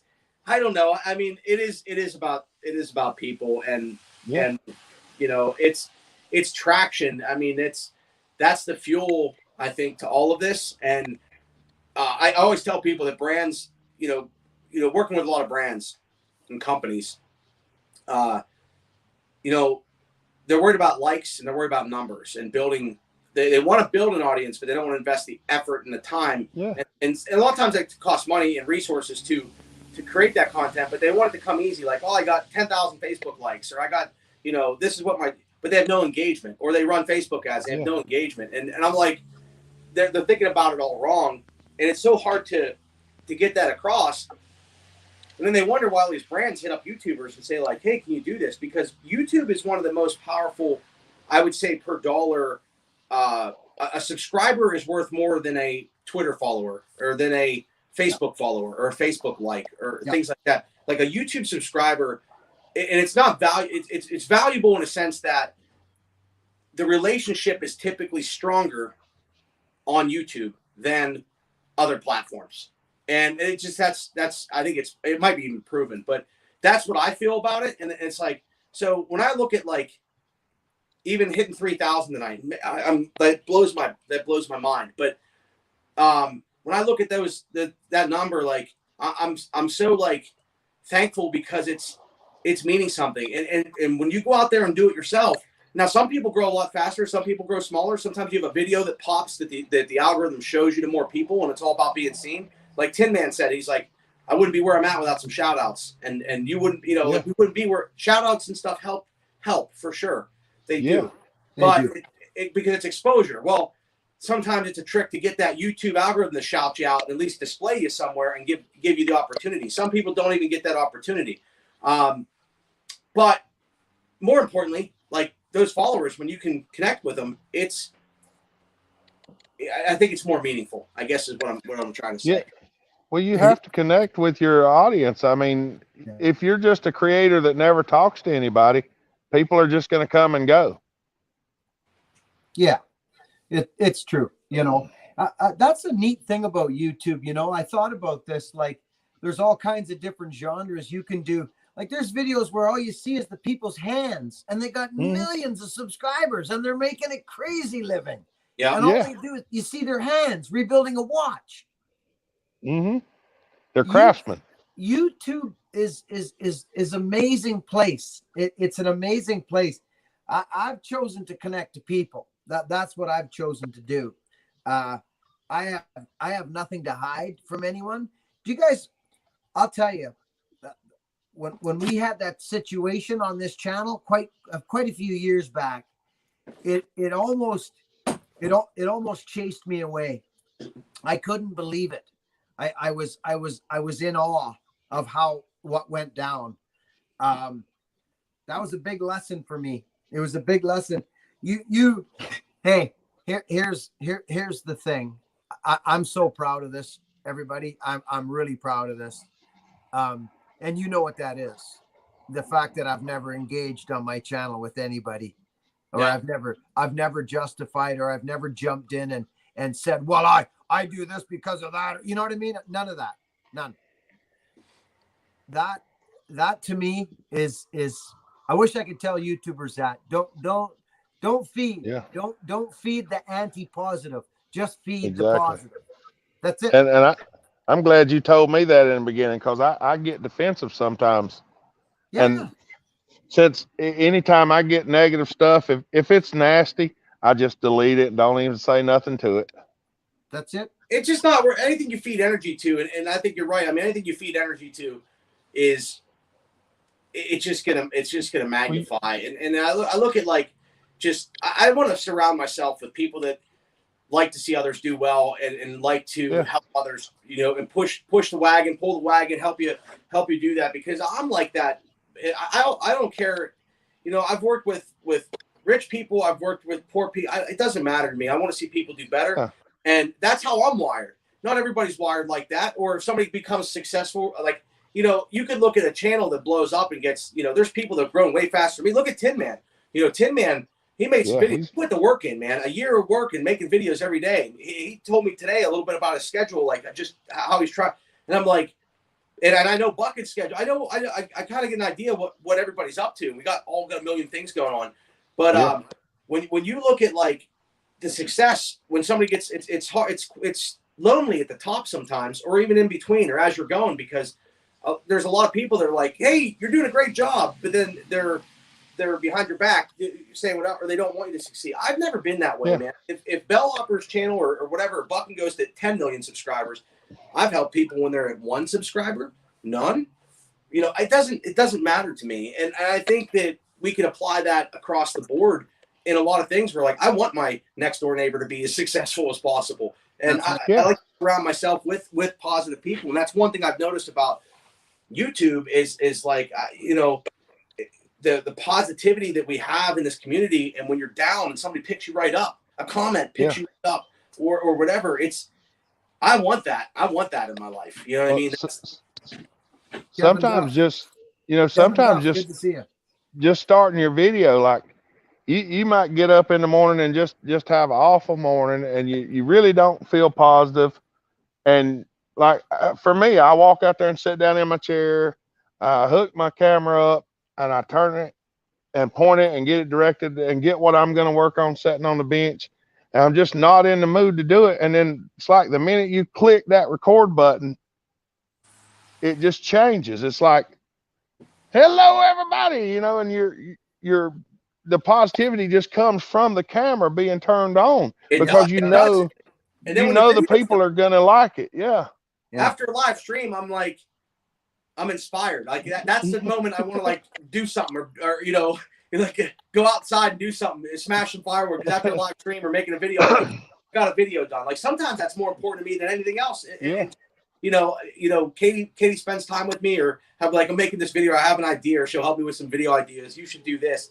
And like my wife supports me, and that's like pretty sweet, because like I know it takes time away from her, but she supports because she knows how much it means, and that's there's a balance, and I think it's fun stuff that we can work on, and you know, I could be a better person, you know what I mean? We all do better, but it's a good feeling to make and create content that inspires people. And then you got people sending my wife and I Christmas cards and things like that's meaningful stuff.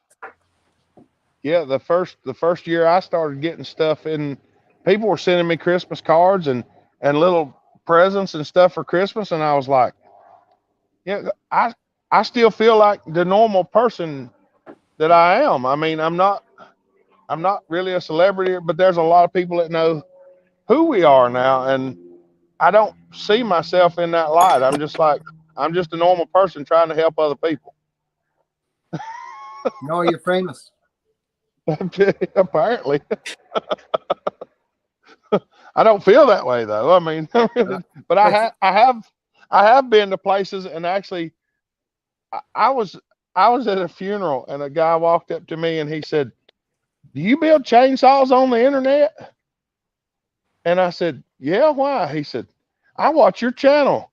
He said, how did you know the lady that passed away? I said, "That's our preacher's mama. I go to church over here at Troutman." And he was like, "Really?" And I said, "Yeah." That's right. You know, stuff like that. And it just takes you off, you know, because I don't usually have people just recognize me, but it's getting to be more of that. Yeah, that's I mean, Casterman just said my wife's support with all this was the biggest validation I could have received. And the That's thing right. is, sometimes though it's the fuel that you need to keep inspired and stay inspired and do things. So I mean, we all need that. I mean, it's Yeah. I can't wait for a Buckin stock or something virtual, and I wanted to we wanted to do this today to just spend some time. Thanks, See how this works. I would like to see what Buckin's thoughts are, and then also, Bellhopper, what you're thinking, because I think we could create something pretty cool and be able to do some stuff where we got some topics to talk about. I mean, I got a list of topics that I'm always thinking about, but I really appreciate. I just appreciate your time, both Buckin and I know how busy Buckin is. You want to talk about a guy that has a schedule? That's his schedule. His schedule is just nonstop, and for him to take the time out to stop over here today on my stream, and for you, Bellhopper, and I know you typically go live around this time, for you guys to spend time with me, even just me to you guys, I can't thank you enough for that. I enjoy it. I mean, I've had some of our viewers have asked for us to do an all day Saturday live feed, and I'm like, all day? Oh, yeah. I mean, they're like, no, just turn your camera on and just come and go as you please. And I'm like, y'all really want to watch that? Yeah, it's crazy. It's almost a ride. Like It is a ride. You feel silly saying, like, I feel silly saying, hey, you guys just wait. You know what I mean? Who remembers when I used to say all the time, we've only just begun? Yeah. And that's still the case. I mean, we've only just begun. There ain't no telling how far this liable to go. It's true. Like I got stuff going on in my brain from what I've seen happen now. They can see you now. I'm going to be doing some traveling. That's all I know. That's what. I mean, I've personally been saving a little bit of money because I know that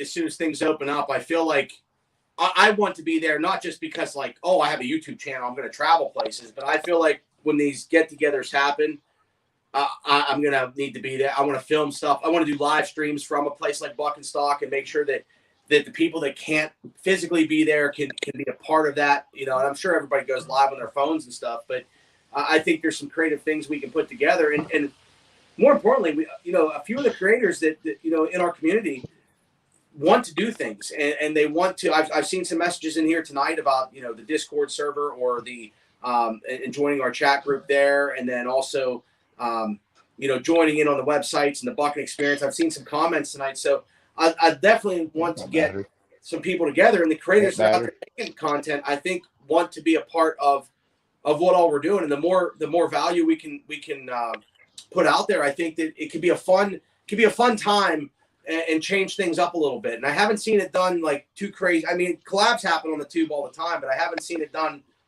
the way I'm thinking about doing it. Well, you seen where me and Andrew went to Florida to visit Simple Man, went down there and done some porting at his house, and then done our live feed down there. And then we went to Michael's in Indiana and done our live stream up there, and that was awesome. I mean, I never imagined I'd be taking trips that far. I mean, I've got to see the Great Lake. Simple Man took us out, and I actually got to see the Gulf Coast, and I'd never seen the Gulf Coast. So I've been all the way from Michigan to Bristol, Florida, just because of the YouTube channel. That's right. And that's right. I mean, I'm still speechless when I think about it sometimes. Yeah.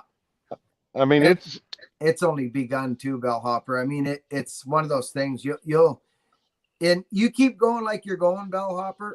The way I see it, you gotta, well, you don't gotta do nothing, but the way I saw it is, if I'm going to do this, I'm going to be in these people's faces every day, if not every second day.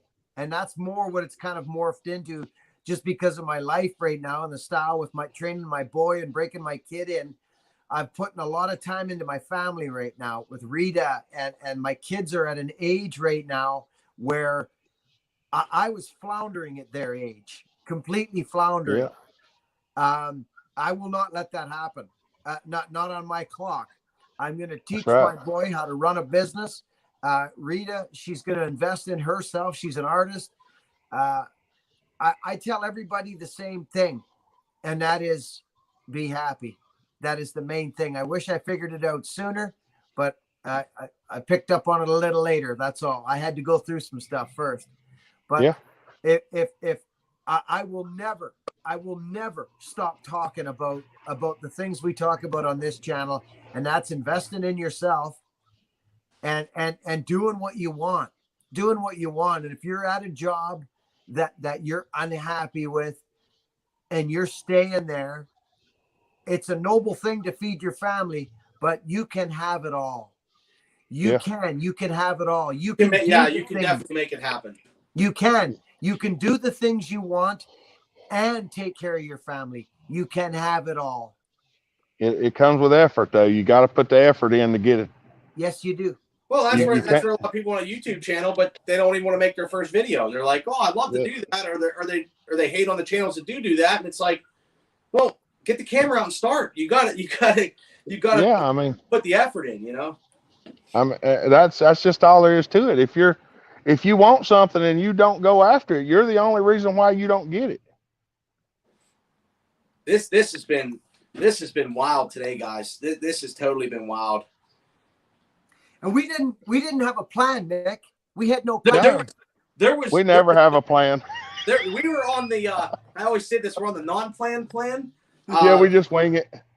we just threw it together. That's why I say that there's so much more that we can do. But and I know it's nothing crazy today, but this was important to. I think it's important to get everybody together because you could see the conversations happening in this chat of people talking to each other and Tin Man. There people are talking to Tin Man in there. They're talking.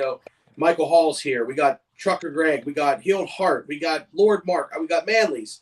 I mean, they're all here and they're all communicating. And I mean, it's wild whenever the chat's going like that. But I think that we should do some more things. And it gave us a little bit of time to now on this stream actually just to get some creative ideas going of how we can put some people together and topics we can discuss and inspire people, like fuel the fire, like get the I'm inspired right now. I don't even know what I'll do. Like after the stream, I don't even know what I'm gonna do. Probably thank my wife for dealing with me all day, but other than that, I have no idea. It's just it's crazy, and probably go back through and look at some of the super chats and the comments that people have left because I like to do that and go back through and see what I missed and see if I can figure out if I can help somebody or do that and who needs it and that kind of stuff. But Tasman's here. Tasman, Kenny Fuller. Kenny. Oh, mercy. Yeah, how many people come on the stream? Can you see it? We have 11 people on the whole time, Bellhopper. There's 12. We got 12 now. How many was on earlier? There was a bunch on. There was 300, but now we're down to 11 actually. Now it's 9. Well, G Carter came back. We're at 10. We're doing well. Dude. We're doing well. There's a lot of Bellhopper. There's like 220 people still on the stream. Are they really? Yeah. Pretty wild. The other was about 3 or 4 live feeds ago. We actually hit 100 people on one of my. That was the second time we'd hit 100 people on a live stream because there was over 100 came on when we gave the 2,000 subscriber saw away, and then it was a month or so. It's 3 or 4 weeks ago. There was over 100 people on a live stream, and I was like, we usually have 55 to 68 people or something like that, but we ramped up over 100, and I was just like, that's just awesome. Well, and the giveaways help that. The giveaways do drag people, and you have a good community. Yeah. Most people there are people that were part of that giveaway. I think of things all the time on like giveaways, like how I can do things with the tech, because everybody, if I post out there and say I want to do a giveaway, everybody's going to want something. and I can see the people I like to give to people that are putting in the effort. So I have a couple ways that I'm gonna work on that. But I look for content. I look for things. I look. Yeah. You know, even Steven Letts and I met this year, and I saw, you know, I just happened to watch a couple of his videos. And I'm like, this kid can make videos. He could do something. And I say kid, he's my age probably, but you know, I'm like, this guy on his channel can do something, and you know, I could help him make his stream a little, you know, or his video quality a little bit better. And like when I can find those things, those are things I can do. Until I start manufacturing something, you can watch me demolish an axe handle if you'd like. But I mean, that's not. I enjoy the tech thing. I enjoy like breaking down those barriers for people to get started on YouTube and that want to create. And I see their messages like, I really want to do this, but I don't know where to start or how, or am I? Casterman's one of those guys. I mean, his first video, he's like, yeah, I'm probably not going to do that again. Maybe we'll see. And I'm like, it's awesome. Here's what you got to do. Like, just have at it. Now they're making videos. And to me, to know that I'm part of that. And I think I said this in my video the other day, just knowing that I was part of that experience for somebody and that I could lend a hand what I can do from here, that to me, that's the thing. Buckin, look at Buckin over there, dude. With the hat. Well, you know, one of the things that I would tell new creators, if you make a video and you're not sure what to do what you normally do and ask your audience what they think about it. And they'll tell you. Some of them will tell you if you don't want to hear it.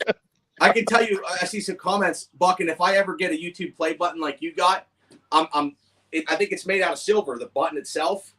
Oh. I'm going to shape that into an axe, and I'm going to put mine on a handle if I ever make it that far. That's 100,000 subscribers. I don't see that happening quickly, but you never know. I mean, you don't know. You honestly don't know. You honestly, you really don't know. It could happen faster than you think. Oh, and Buckin, bring it up.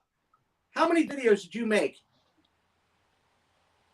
2,400 videos before you even got or you were up 2,000 videos before you even got the boost. Oh yeah. No, yeah, I was. Absolutely. So that's the legwork. That's the legwork that, like, you know, some people can do one video goes viral, they get 20 million plays on it, and boom, they got 250,000 subscribers. But most of the time it takes but that second 100,000 subscribers, Buckin, happened in, you know, months. 4 months. Yeah. It took me 5 years to get 100,000 subscribers, and it took me 4 months to get another 100. That's crazy, isn't it? And like Hillpulp says, said the same thing. 6 years of content. 6 years. Yeah. Because I think I got on Buckin's. That must be something going on down the road. I think I got on Buckin's about 12. I was somewhere in the 12,000 range. There's about 12,000 subs whenever I came on. They want you to turn a light on, Bellhopper. They said that nobody could see you anymore. Katie and Saw Surgeon just left the super chat. Thanks, Saw Surgeon. Appreciate you for the Bellhopper Light Bill Fund. Hey. When I was at if you take that camera and go sit behind that fire and put the camera in the right spot, that fire will light up your face, you big bugger. I see. Let me see if I can figure this out. Camera closer. I can't see you, so just hold on a second. When I went and built the when Decal reached out to me and we built the website, I remember I hit 15,000 subscribers on a video I was doing at Decal's business. Yeah, I'm gonna turn the porch light on too. It's wild. It's wild to, I don't know. I mean, I'm gonna remember this day forever because it's you know, hitting 3,000 subscribers. That's, to me, is like, I didn't expect 1,000, and then it just kind of rolled. But you know, a couple videos have helped me. CP says Bellhopper has the most beautiful scenery. I'm guessing that's. I'm gonna have to get a water, but is that any better? You're getting there. That light at your house is gonna have to move, but that's what I'm trying to figure out. I'm Great doing Lakes an Thunder unboxing here from a Super guy, chat. Rich Thanks, Ray. Go ahead. Is that any? I'm just doing I'm doing a little unboxing here from a guy, Rich Ray. He was at Buckenstock. He's a great man. You know, I'll Yeah. tell you something. Listen, I'm not gonna do that right now. I'm gonna get crazy on you right now. Freaking crazy.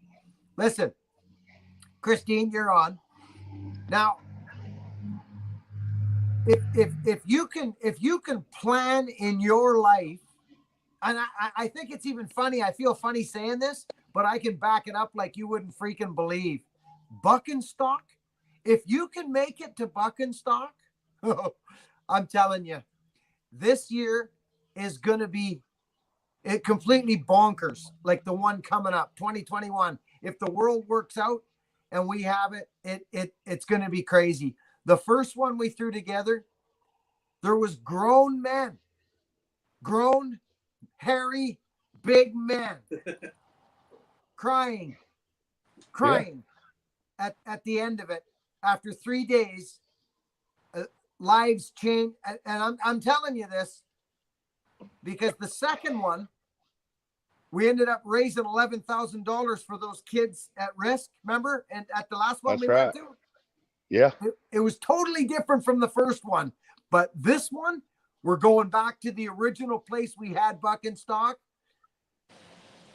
It's the energy is nuts. It's like it's in its own. I can't even explain it. Christine, she was there. I don't know if anybody here was at Buckenstock, but Rich Ray came to Buckenstock. That's why I'm saying it. He was there. And I meet these people and they come up to me and I look them in their faces and they say, thank you. And hey, Buckin, and this and that. And it is mind blowing. You have to be a certain person to live in that. Friends, it's crazy.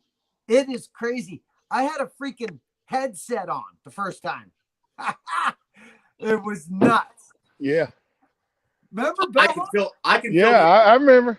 I feel the energy just thinking about it, honestly. I mean, it's I can see the energy from the chat and the people that are ready to go. And I'm just like, man, we could make, like, I haven't been there, but I can imagine just being around, just even from this chat and being around the group of people that were around. I can imagine what that would be like. And, you know, I hope to be able to contribute to that, you know what I mean? And make that a fun time and get some good footage that people can share when they go back, you know, for the people that do show up and they can, you know, like we put some public footage out there that people can share along with their friends and family. Well, we got to go live, Nick.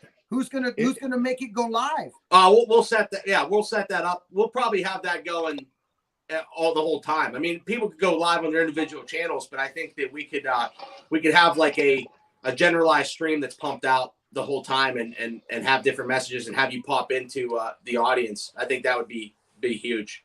It's gonna be. Is the light any better? Hey, check out that. Can you see me now? You have a nice looking arm, brother. That's better. It's good.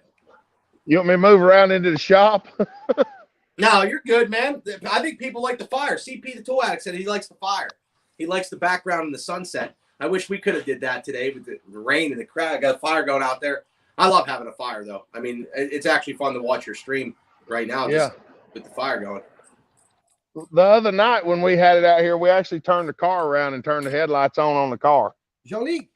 Everybody's saying healed heart. Everybody's saying, you know, definitely have a live stream at Buckenstock. It's going to be there. I mean, you know, the fire thing, I'm glad you're doing it, Bellhopper, for me, because quite honestly, I've had more emails and comments about live streams at a campfire than ever before. I've even seen other people starting to do it now too. But like having the live stream at a campfire, I feel like there's something special about that. Well, you said we was having it around the campfire, so I built the campfire. That was the plan. You know, I'm going to walk back out to mine for the heck of it. That was the original plan. And then that didn't, it stopped raining now it's still kind of drizzling, but she's still rolling back here. When I went and made that video, that photo for you to do the thumbnail, I was out there splitting a little wood with my buck, and special and throwing it in the buggy because I figured I'd need a little extra wood today because I was about out here. So I split a little wood with my Buckin special today for the fire. Done it by hand. I know G Carter. He said he got. I saw a message in the chat that he got home, and I know for a fact he's probably flipping out right now. You know what I mean? And I'm so glad he made it. And you know, Buckin, for you doing that here, even versus your own stream like that. That was very cool. And that guy leaves a lot of good comments. And he's part of it. He supports the channel too. I mean, that's a lot of help, and that helps me when I'm doing things like, firing off $100 worth of gear to somebody, you know what I mean? And that needs it, or, a tripod or something. That truly helps me. Hey, listen, I don't care. Somebody said to me one time, like G Carter's just a great guy. It's plain and simple. You can feel it. He's a great guy. Somebody said, Buckin, you should give to. I was doing a job, friends. You want to talk about the recipient program? Go back in my videos. I'm up in the drum room. I'm wearing a freaking Mac jacket like that one back there, and I look into the camera, and I think I said I forget what I said, but I said YouTube is going to allow me to do tree work for free. That was 5 years ago. I said that. Yeah, I don't know remember if there's that. anybody here that remembers that video, but I said it multiple times after that 5 years ago.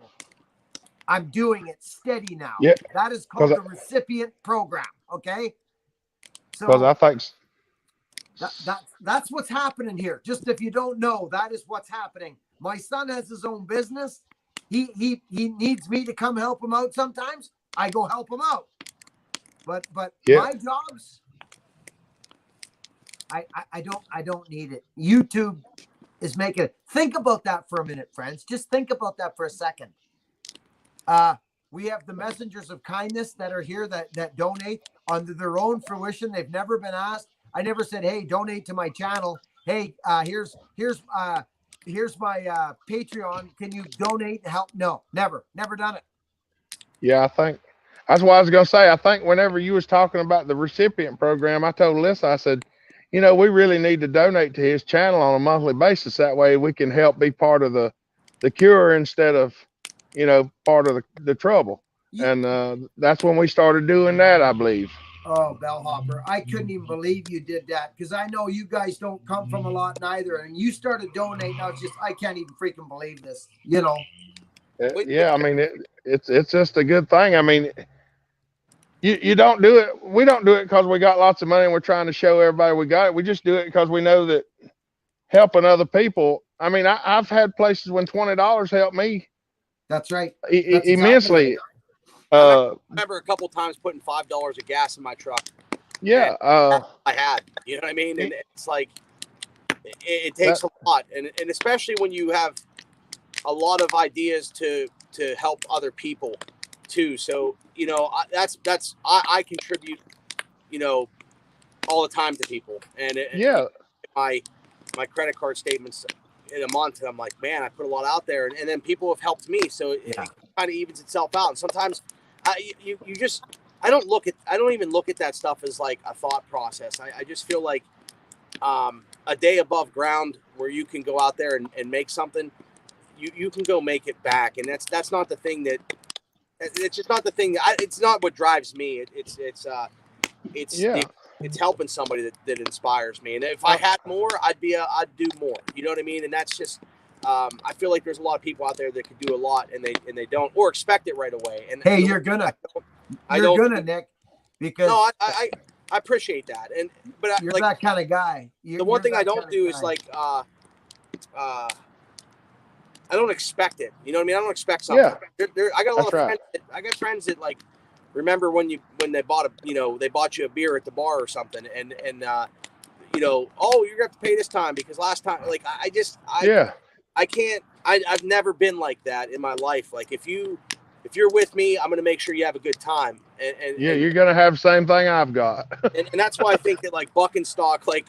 We put 110% into it, and even with the channels that we're doing, I try to put 110% into it, and that's where I want to be able to commit, and I want to be able to do that for for the channel and for my new friends that I have is like, it's hard for me to do something 20% or 10. It's very hard for me. So like, Nick, if I commit my time to somebody, like if I say I'm going to help Buckin build his website, or if I want to be able to go 110%. I don't want to do 20% and then not be there. You know what I mean? So that's my battle. well, stop slacking then. I know that's what right.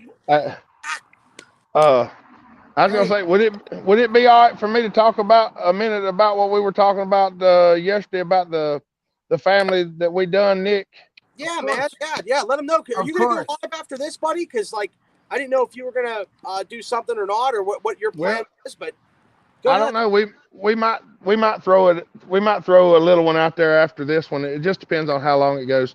Well, one of the things that I was telling Nick about, you know, I've always tried to donate to a family around Christmas time, and I just happened to think about it while we were doing a live feed a couple weeks ago, and I said, you know, we're going to adopt a family to donate a Christmas to, get them some Christmas presents, a need, a want, and some food, and take care of them, you know, and get them something that they need.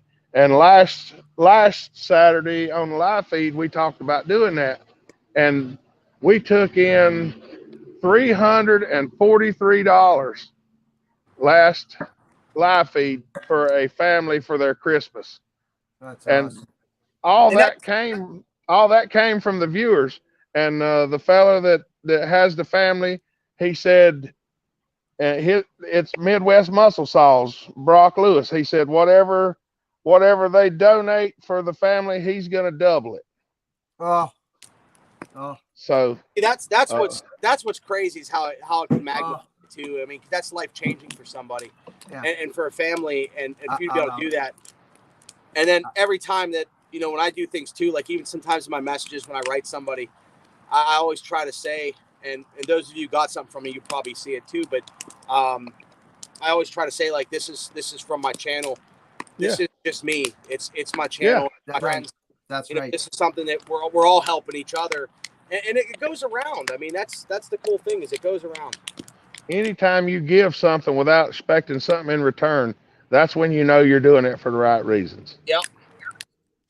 No doubt.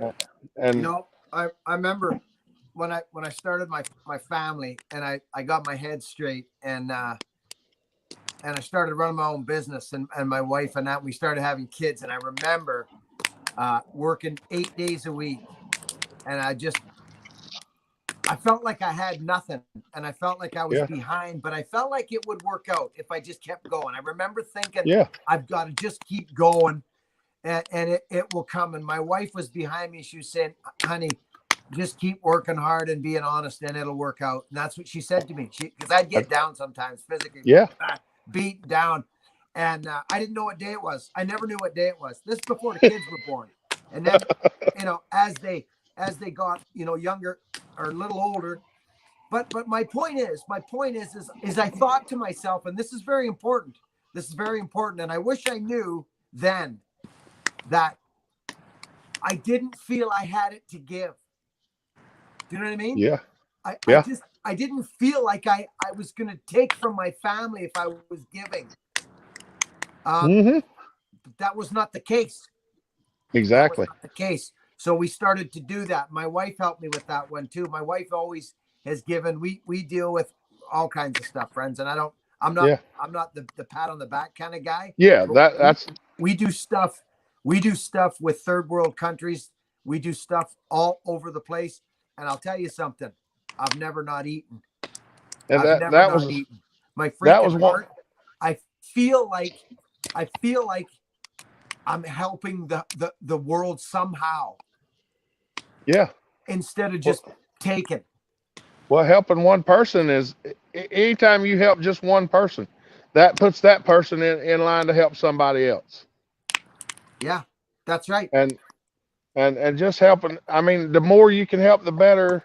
I think the better it is. And that's one of the things that I don't like to talk too much about.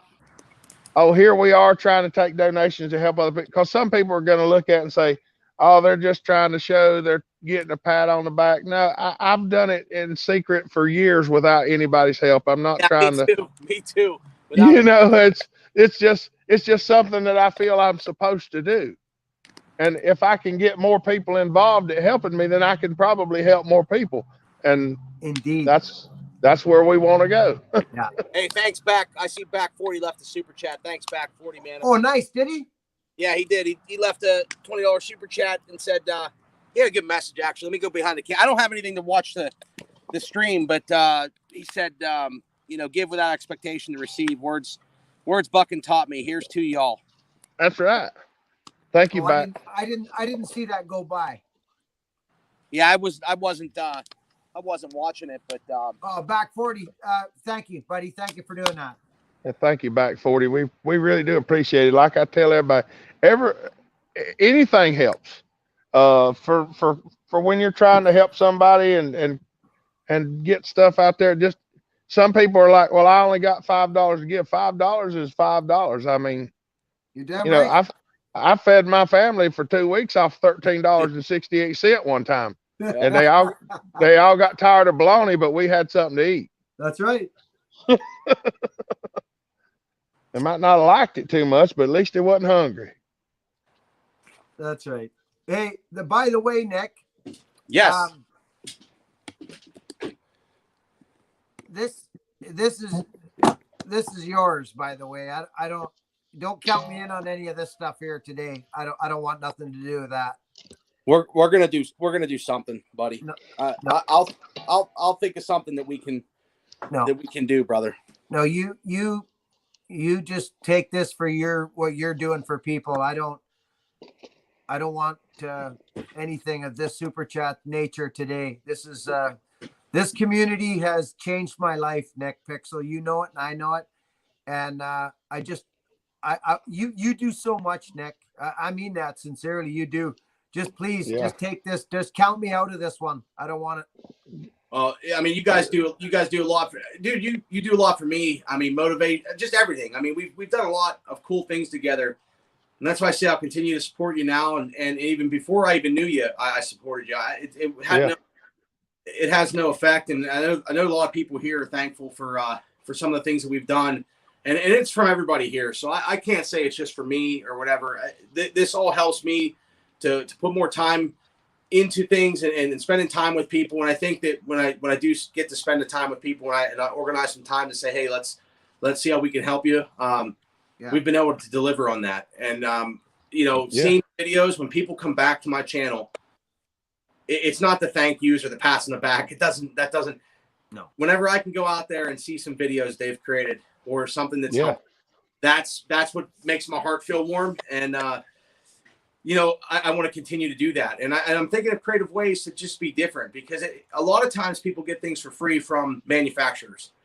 And, I said, I got to find a way to be able to do that kind of stuff where if a manufacturer wants to help me, but I don't want to do it to promote them. I think it should, I buy the things that I use and the things you see on my channel and previous videos. Like, I buy them, I use them, and if I like them and the camera gear I talk about that's inexpensive, or things that sometimes you spend a couple more dollars on that you might buy it once, and I might say like, hey, save up. You're better off just using what you have for now. Save up a little bit till you can afford this thing, because once you buy it, you're going to be done for a while. That's where I think I can help with the technology, because there's a lot of people going out buying all this stuff that they think they need, and really they don't need it. And Casterman for the Pixel Fund, thank you, Casterman. These guys, Castermans, and I have a lot of people here that have continually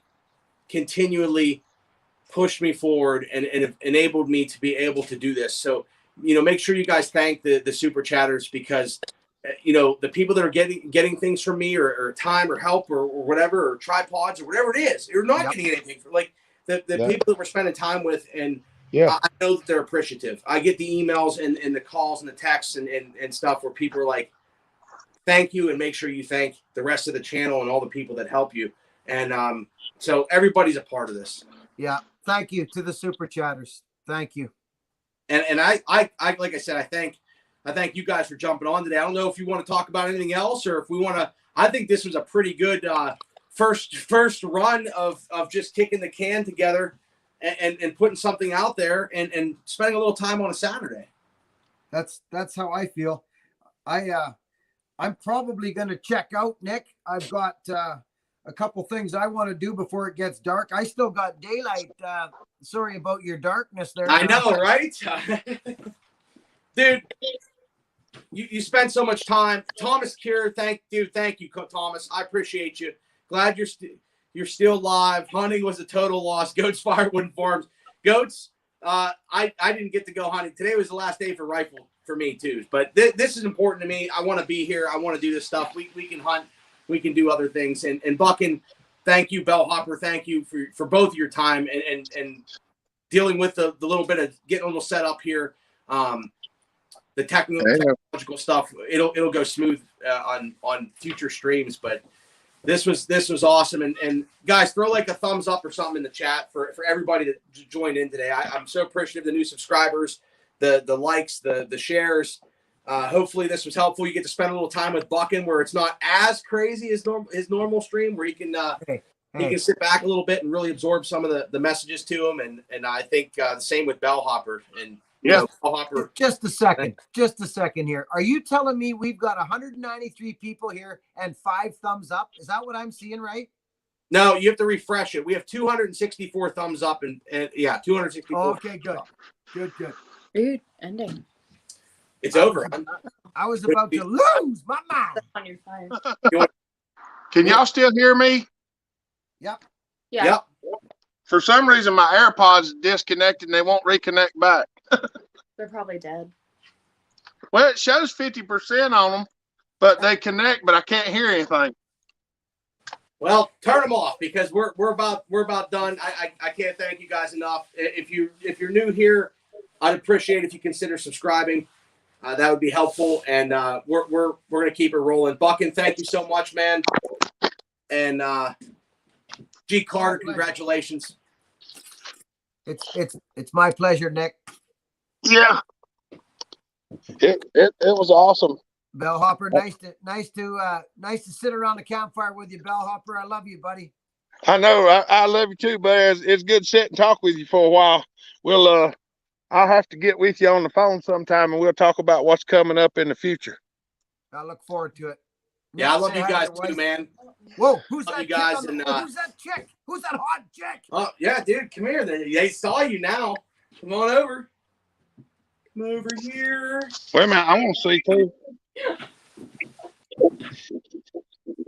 Everybody, this is like the craziest live stream. Sometimes.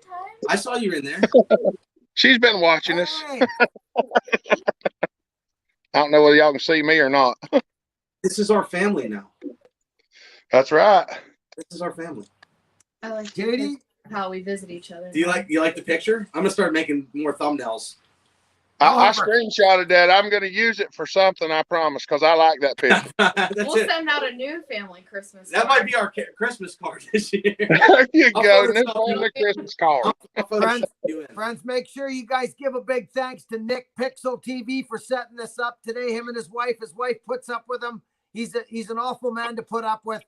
The Bellhopper, he's crazy in the head. We all know that. But give that Nick Pixel a subscribe, a like, and he's a good man. Tin Man Saw says hi. Look, they're all saying hi to you.